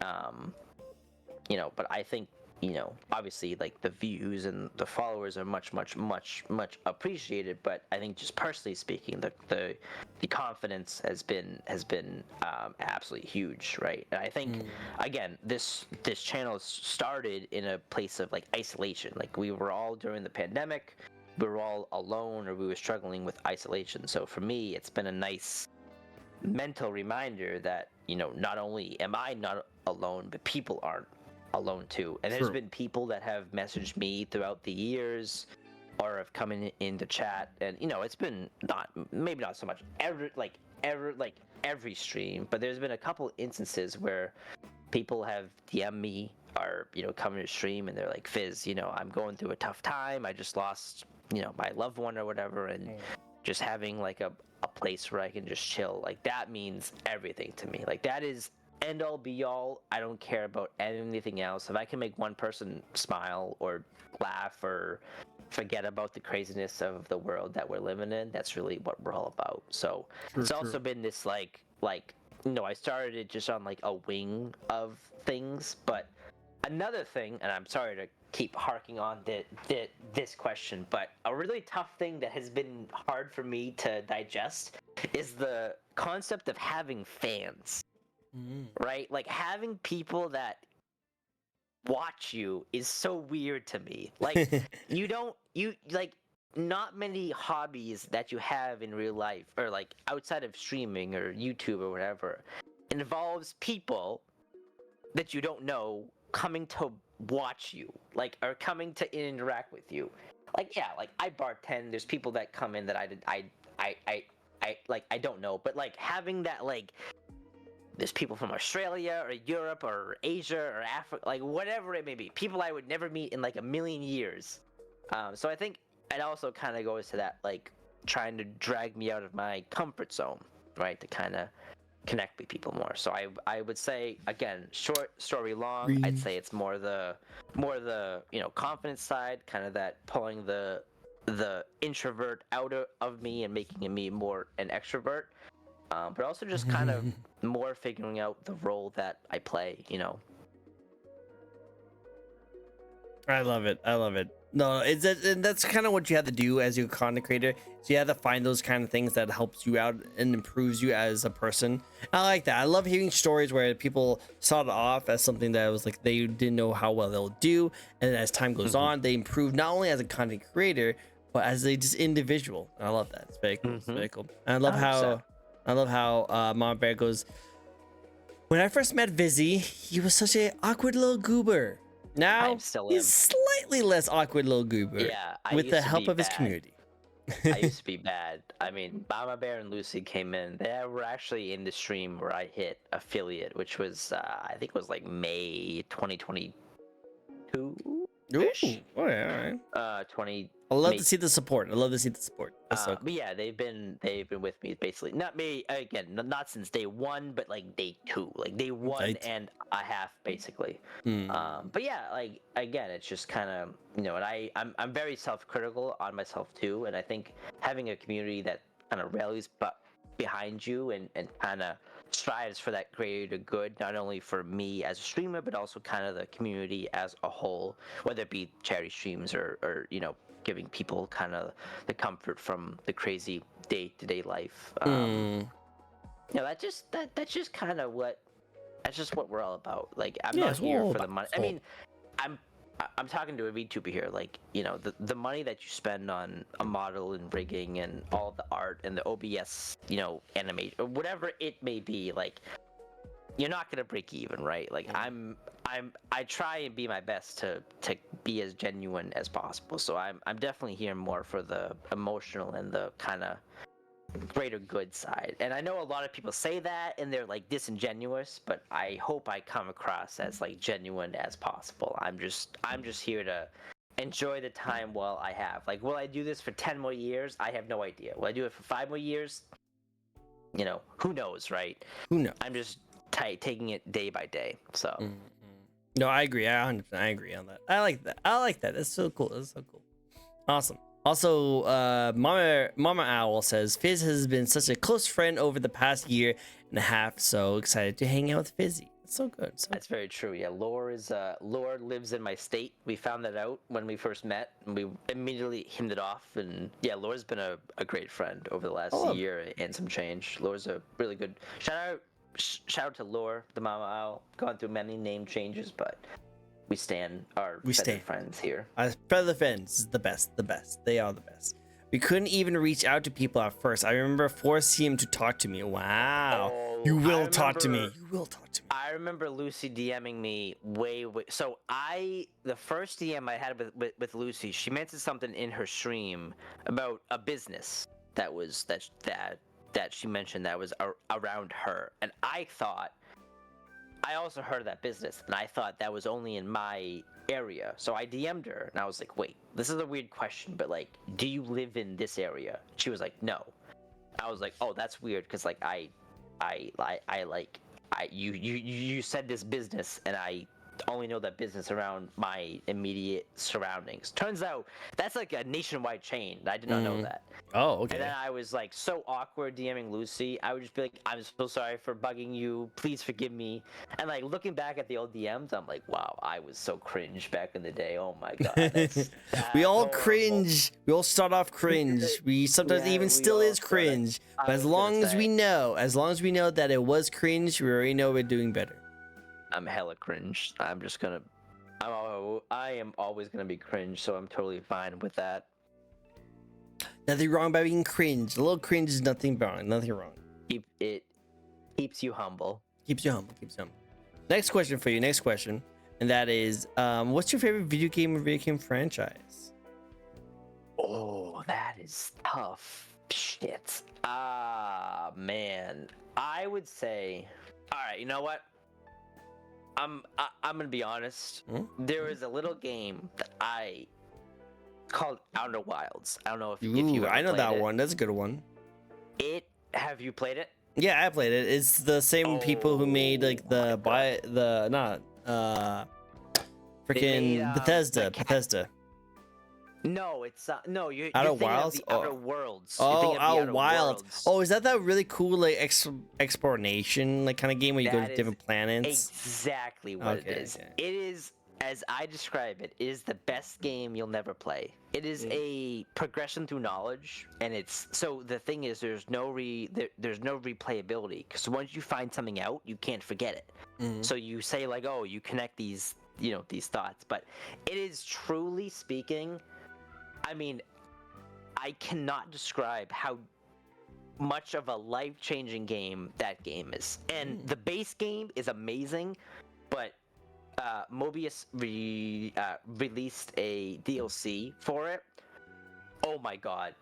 So the base game, I give it like a 9.5. The DLC is a 10 10 out of 10. It is, in my opinion, it is the best gaming experience I have ever had in my whole life. I would chop off one of my toes just to play that game for the first time again. Really?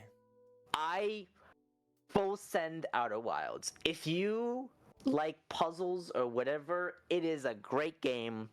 I think everybody should try and play it. It's not for everybody because there's no waypoints, there's no enemies, there's no whatever. It's just you're dropped into a solar system and just fuck off and do whatever you think you want to do. Actually, Sagoy in chat, who's giving the 07 emote, they're currently playing through Outer Wilds because I kind of forced them to. Do it. And Do it. I've been in the Discord chat with them when they're playing it, and I'm like, oh, blah blah blah. I'm kind of there as like emotional support. But yeah, it's a great game. That is my favorite game. I'd say favorite franchise. I'm so a much big fun. Dark Souls, big Dark Souls fan. I've played Demon Souls, each Dark Souls. Unfortunately, I've played Dark Souls 2, which I'm not going to get into. But yeah, I do. Actually, once a year. This is shameless self promotion. Each year in May, we do a 12-hour Dark Souls 1 stream for St. Jude's charity. Oh, that's nice. Just because it's my favorite. It's one of my favorite games of all time. It's obviously one of my favorite charities. I mean, St. Jude's does great work. So each year we do like a stream where we, each death is a couple dollars, or we do we match viewer donations and everything. Actually, I have to plan that now that I'm thinking about it because it's only 3 weeks away. Do it. But yeah, I would say favorite game is Outer Wilds and its DLC. Favorite franchise is kind of the Dark Souls, or kind of the Soulsborne games, or just Pokemon, just because I'm a fiend for Pokemon. Pokemon's great. I like that one a lot too. If you could live in any video game or anime world, what world would you like to live in? Ooh, is it cliche to say Pokemon? No, that's my answer. I always love that answer. I've always thought about how life in the Pokemon world would be. Outside of Pokemon, maybe Animal Crossing. Okay. I have probably 700 hours, maybe not 700, 600 something hours in Animal Crossing New Horizons on the Switch. I played the shit out of Animal Crossing New Leaf on my 3DS for years. I probably have 1,300 hours in Animal Crossing New Leaf. That was one of my favorite games. That was a great game. But yeah, definitely one of those. A little macaron. Yeah, macaron's a classic friend way back. But yeah, I would say Pokemon, just more from curiosity. I wouldn't say Dark Souls because that'd be kind of messed up. But I'd say definitely one of the cozier games, maybe Pokemon or Stardew or maybe Outer Wilds, and we'll we'll experience the kind of the time loop for ourselves and everything. But no, I would say Pokemon, if not Animal Crossing. I think those would be really cool. I think that'd be really cool to see. Both of them would be really cool. Next question is if you could collab with any VTuber out there, no matter how big or small they are, who would you like to collab with? Also, thank you for the follow, Macaroon. I really appreciate it. That is a tough question. So one thing I have wanted to do for a long time was I've been wanting to meet other koi fish VTubers. Ooh, And I to my know of one. knowledge, there's only one other one that I have met. I bet is not the same one I'm thinking of. It might not be. This person's name. Hi, Spelly. What's their exact name? I forget. They are. Matcha, hi, it's Chris. Oh, Alright, oh, baby. what's their name? I forget their Baby, name. what's Oh my up? gosh, I'm gonna. Oh my gosh. While you think about that, hello, Spelly. It's great to see you. It's great to see you. Spelly does art, and she does amazing art. Like this is some like talented, like amazing art. I would definitely recommend if you guys want to do any kind of commissions, like really good art or really good animations. Check out Spelly. Spelly is amazing. She deserves more recognition. More recognition. Really cool person. And also just a really awesome person to hang out with.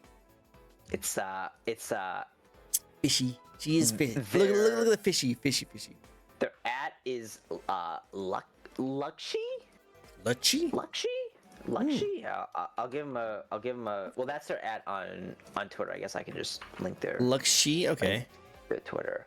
They are the only other koi fish VTuber that I've met. They're currently on hiatus, which is totally fine. But I've looked at a couple of their streams and I've talked to them. They seem super nice. They do like a bunch of art. They do a bunch of some other stuff, like some some like lethal company. But again, I always have like difficulty reaching out to new people. So I feel like a lot of times, a lot of people when they ask for like collabs, they just want like the clout. They just want the views, right? They just want to be like, oh, I'm just gonna stream with you so I can get your community to know me, right? And like I wish I could think that far, right? I don't have that. I don't have a single bone in me to think about that. So I just want to play games at the end of the day. Play games. Is all And I I think especially just being kind of the type of person that I am, I'm like, oh, I don't know if I should do that. So yeah, I would say them as like a. I mean, obviously, like it would be nice to stream with like Iron Mouse, but again, I've never really watched Iron Mouse or like the big VTubers. So, I'd kind of cap it at like a relatively smaller VTuber, just because it still has that community aspect to me, which kind of goes back to what we were talking about, way back at the beginning of stream, kind of having that, indie versus corporate, like just having that community aspect, I think is just so important to me. Makes sense. The only other koi fish I know, his name is Lucky, and he's a koi fish catfish. Oh wait, do they have a Twitter? They do have a Twitter. Do you want me to send you the link? I was gonna say, please do. Yeah, let me see. Grow my collection of koi tubers, as we call each other. It's a very tight knit community. It's very VIP community. Here you go. He's a very awesome person. Very small, but very awesome. He deserves a lot of love. I'm following them right now. Boop. Big follow. All the follow. Oh my gosh, I love their model. What? So good. Right?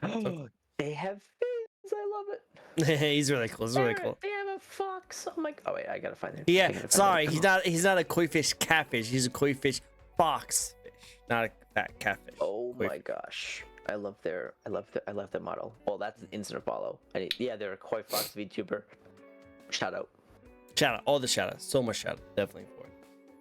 And then next question, getting to the last bit of questions. The next question, and you already answered this a little bit, so you don't have to go into too much depth on it if you don't want to. But what's next? What would you like to accomplish next? What's your goal? Oh, I mean, I hate to say it. My only goal, well, I don't want to say my only goal. I guess my next like big tangible goal is the infamous 1K on Twitch. I used to be so back in like 2009, I was a Minecraft YouTuber when I was like 9 years old and 10 years old. So I used to make really shitty like Minecraft Let's Play videos, and I remember like thinking 1,000 subscribers was like, oh my gosh, you were talking about royalty at that point, right? So for me, that 1K mark has been so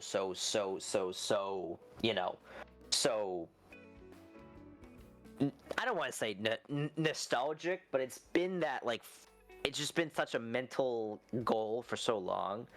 But honestly, I don't want to say I don't have goals, but it's just kind of continuing at my own pace, you know? Again, some of my proudest moments streaming is when people reach out and they're like, "Hey, you know, your stream helps a lot." I try and do as many charity streams as I can. Normally, we do 2 a year, whether it be St. Jude's or someone else. But especially with the kind of just figuring stuff out as we go along, I just kind of play it by ear. Really, at the end of the day, if I can bring joy to even just one person who's having a rough day, or if they're going through a stressful time, or a time of grief, or whatever it may be, if I can just bring one person even the slightest amount of joy, I would trade thousands of followers for that. And I do try and be, I want this to be as honest as possible, right? And I'm not just saying this for clout. Like, a lot of people humble brag and they're like, "Oh, I'm just in it for the goodness of man, blah blah blah." Like, ask any of my friends. I have no grand scheme. Like, I wish I was smart enough to have some grand concoction, but I really don't. I just kind of play it by ear, and no, I really just hope to bring happiness. So to much people joy. if they Look can... at the mama Exactly. bear. Look at the mama bear saying that you bring so much joy. So much joy.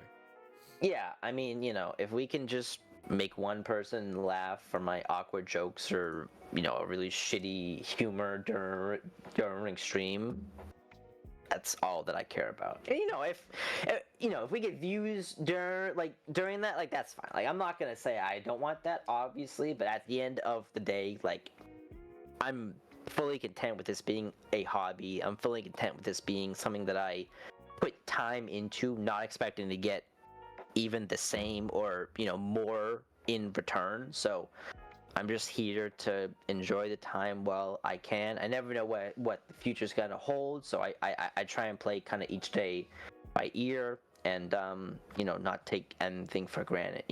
There could be a day where I wake up and I say, "Hey, I don't know, I don't want to stream," and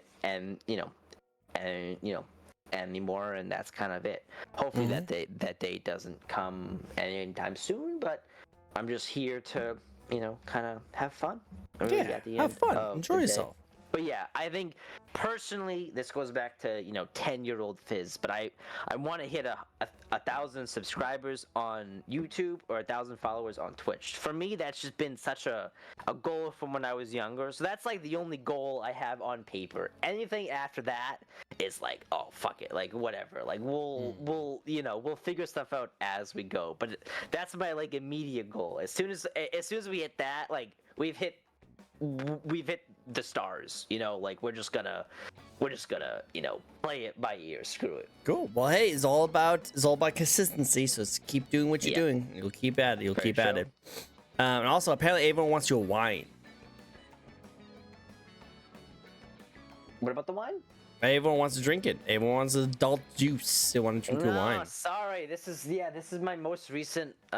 This is Wine Aunt Fizz. No, this was my most recent. We actually had a design challenge in the community when I first debuted. So a bunch of talented people designed outfits for my model, and we had like a community voting thing.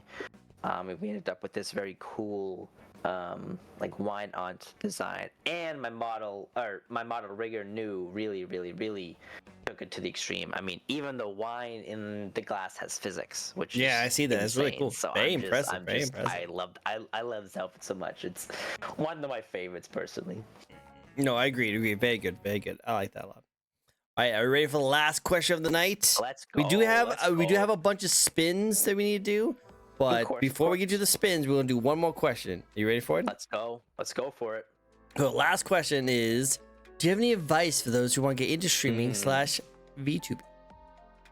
So I have practiced this question many times, and I have 2 answers for you. Okay, I have the cliche answer, and I have a tangible answer.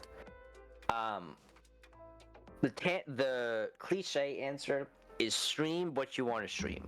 Don't look at the games that are popular, because especially in a popular community, I mean, I come from a League of Legends background, so let's take League of Legends just for example.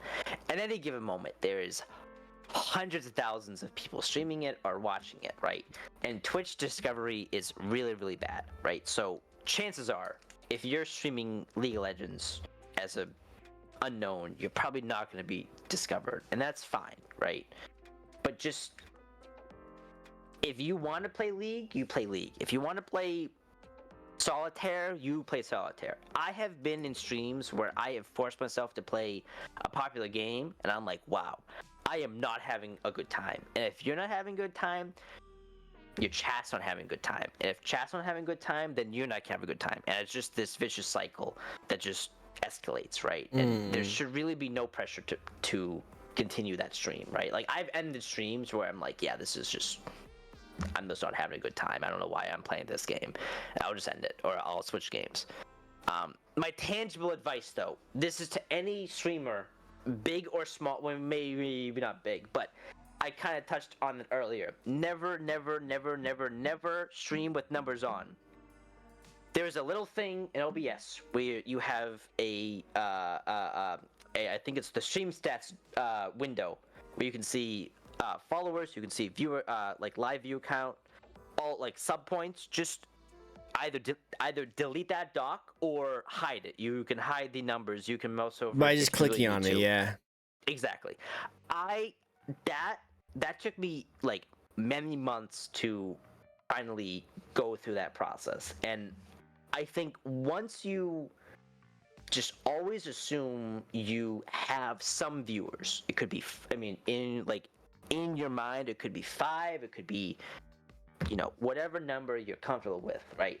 As soon as you start to just always assume that number, you just have a solid foundation to build the rest of your stream on, right? Like, if you're in the swing of like, oh, I'm at 0 viewers, I'm at 1, I'm at 8, I'm at 10, whatever, right? Like, you have some number to base your whole stream off of, and then from there you can develop those self-conversational skills. You can learn to make stream entertaining, maybe without a super active chat. So when you do start to get that active chat, it is much, much more easier to pick that up. So I think for any streamer who wants to start or wants to get a little bit more, I don't want to say more serious, but maybe a little bit more better practices, just stream with numbers off. Never look at the viewer count. Never look at viewer count.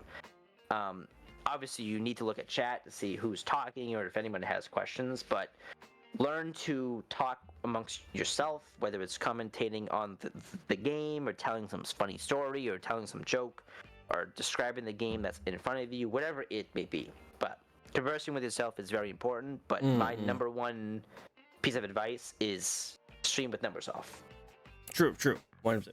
Good 100%. advice, actually. It's really good advice, especially for people upcoming. Like, definitely just focus on your own content, focus on your own work, focus on whatever you need to do to make content, and then you'll just move on. You'll do it. Exactly. And many, I mean, this is kind of less tangible, but there's always going to be people that are better. There's always going to be people that are worse. And I think it's very easy to compare your worst to other people's bests, right? Like, there may be people who release, one YouTube short per month and they get tens of thousands of views, and you try and grind those 3, 4, 5 uploads per week, and you're killing yourself over it because you're getting maybe single digit or double digit views. But try and find, especially when you're starting off where it's not really feasible to be a source of income, find the content that you enjoy doing. Right, it could be streaming and then turning those streams into YouTube videos. It could just be exclusive to Twitch, whatever it may be. But try and find the content that you enjoy and do that content and get better at it, right? Because over time, it may take a year, 2, 3. I mean, I've been going for 3 years, or it could be 4 years, whatever it may be. But eventually, things will start to catch on. And if you are genuine and you know, build your skills, and you have your heart in the right place, not just trying to get clout, not just trying to get views, not just trying to get numbers. If you're in it for genuine practices, I do personally believe you'll attract the right people, and eventually you'll just kind of slowly grow over time. And you know, it is a luck thing too. Like some people, I mean, I remember some YouTubers growing up that I thought were amazing. They were world class, and they were, you know, they had like 1,300 subscribers. Like it's not always about the numbers, which is why you need to find the content that you enjoy doing. So, you know, once you have fun doing that content, because at the end of the day, that's what it is. It's just having fun, you know. Having fun, just having fun. That's all it is. Just enjoy yourselves, have fun, and you'll get up to it. You'll get up to it. Exactly. Awesome. Well, hey, that's all the questions I have for you. Thank you so much for answering all those questions. This was a blast. This was a great time. This was a lot of fun. I really, really, really appreciate you Of having me course. on tonight. Oh, it's an honor to have you on. Thank you so much for coming on my show and giving me your time. I really appreciate it. It was a great time. It was a great time. Thanks So much fun. Thanks for the invite. Of I really course. appreciate it. No problem. No problem. Well, we have a couple more spins, so it's not over yet, guys. We have a couple more course. spins. So let's get a We couple have the spins after in. party. At the after party, we got some spins going, so let's go a couple more spins. But while we do some spins, where can people find you? Oh, that's a good question. So obviously on Twitch, you can find me at Fizzation. That's FIZZATION. On Twitter, I'm FizzationVT because there is a failed seltzer company that hasn't tweeted since 2010. Darn it. That has a name Fizzation. I've tried to DM them. I've like emailed them try to get the Fizzation name. Couldn't find it. So yeah, on YouTube, I'm also FizzationVT, TikTok, Fizzation, although I don't really use TikTok too much, so you know, YouTube mainly. And then Blue Sky, I'm also Fizzation, and then obviously on Discord and all of that stuff. But yeah, mainly on Twitch and YouTube is my kind of main social media presence. Makes sense. Okay, I like it. All right, so really quick, if you could have been a different kind of VTuber and not a koi fish, what kind of VTuber would you be? Oh, that's a really good question, actually. Oh, I have to think about this. If I wasn't a fish, or if I wasn't a koi fish. Oh, that's a tough one. Oh, so I had a joke with one of my friends where when we first started streaming, when I first started streaming, I was gonna be a door VTuber. So the whole thing was the model was just gonna be whenever I talk, the door would open and the door would close. I don't know if that ever would have really been a thing. That would have been more just kind of playing it by ear, but maybe that. I don't know. I can't think of anything else other than like the koi fish design. That'd be unique. It'd be definitely different. Yeah, definitely different. I feel like it would have been something that I maybe would have never seen. I guess I probably would have continued with the duck, to be honest with you. Maybe making like a duck humanoid or something. Yeah, I could probably see it. You can do it. Had have turned out, but yeah, I think if I wasn't a koi fish, and if I wasn't the duck, I would have been a door VTuber. I don't think there's been door VTubers out there, so we could have really taken over the market in that space. And that'd be cool to see. I could definitely see it. One. That'd be cool to see. All right, another spin for you. I think we will have one more after this, and we'll probably have to call it. Of course. And I think we kind of already talked about this a little bit. Is your Oshi or someone you look up to? Someone you respect? Maybe there's a little vampire VTuber we should shout out?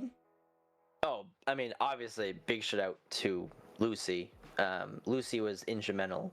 Also, I gotta give a big shout out to Toraris, Toraries.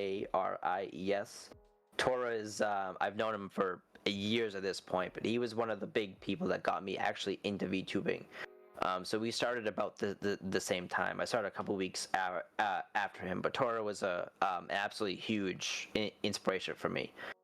He's a TCG Tiger. So obviously we identify with the trading card games. But yeah, big shout out to Tora.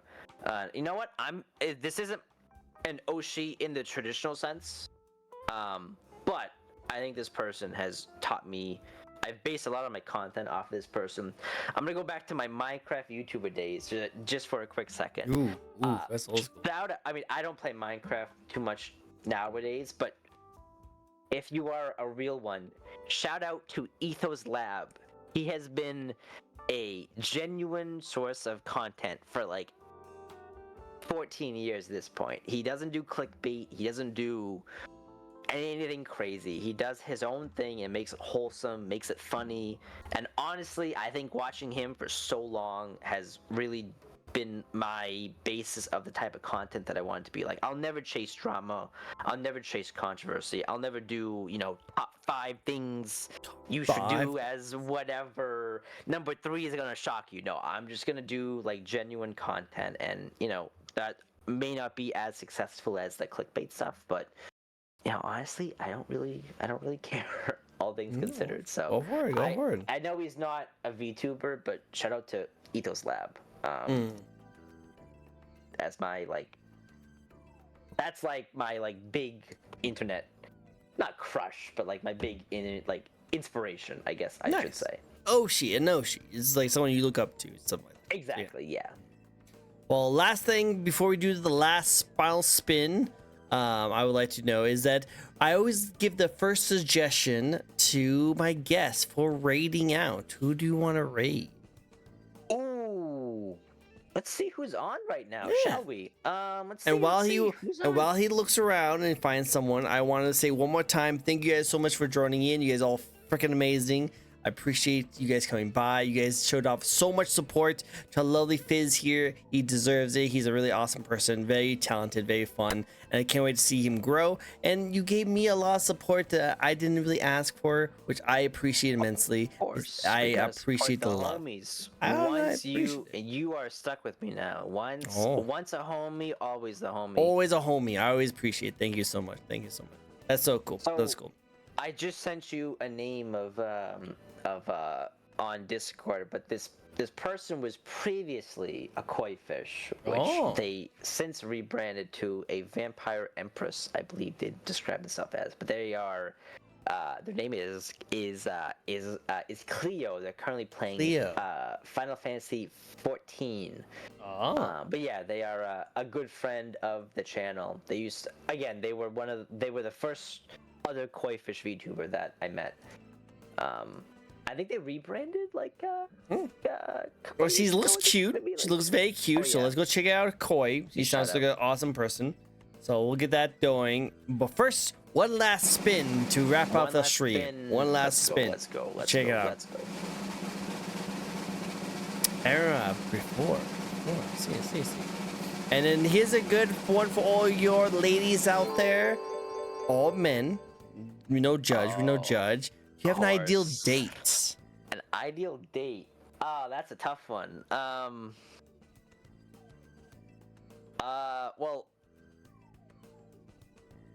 I would say my ideal date is some loose leaf tea or some nice coffee mixed with some magic cards. Maybe we go to maybe we play some magic on the kitchen table or something, and we have some coffee. Maybe I don't like to go to dinner on my first dates or anything because I feel like that's too committal. Something that's easy to escape in case the date goes sour. But I would say, a nice coffee. I'd say coffee, or maybe we're showing off each other some magic cards. Maybe they have a couple dual lands. I'm like, oh shit, you have some dual lands, and they're like, oh yeah, I have a Lion's Eye Diamond. I'm like, oh, you have a Lion's Eye. That's kind of crazy. Those are magic cards for those who don't know. Right. But yeah, I'd say, and I'm using they very, liberally here, very, very intentionally. But yeah, I'd say magic cards and a coffee. If you give me those, I'll basically marry you at that point. So there you go, guys. Write that Can't down, really- right? Write that down, That's- everyone. That's the secret to the physician. That's how it is. Thank you, Upstate. Oh, I big appreciate follow. you. Come Let's on. go. Appreciate you, Upstate. It's a pleasure to see you. I hope I see you guys next time. Thank you guys so much for joining in. Let's go get a raid to this lovely Cleo. big Cleo raid name? Cleo, right? Cleo is yes. Awesome. Let's give all the support, all the loves. It's great to see you guys. We'll see you guys next time. We will be doing a huge repo collab tomorrow, so I hope I see you guys there.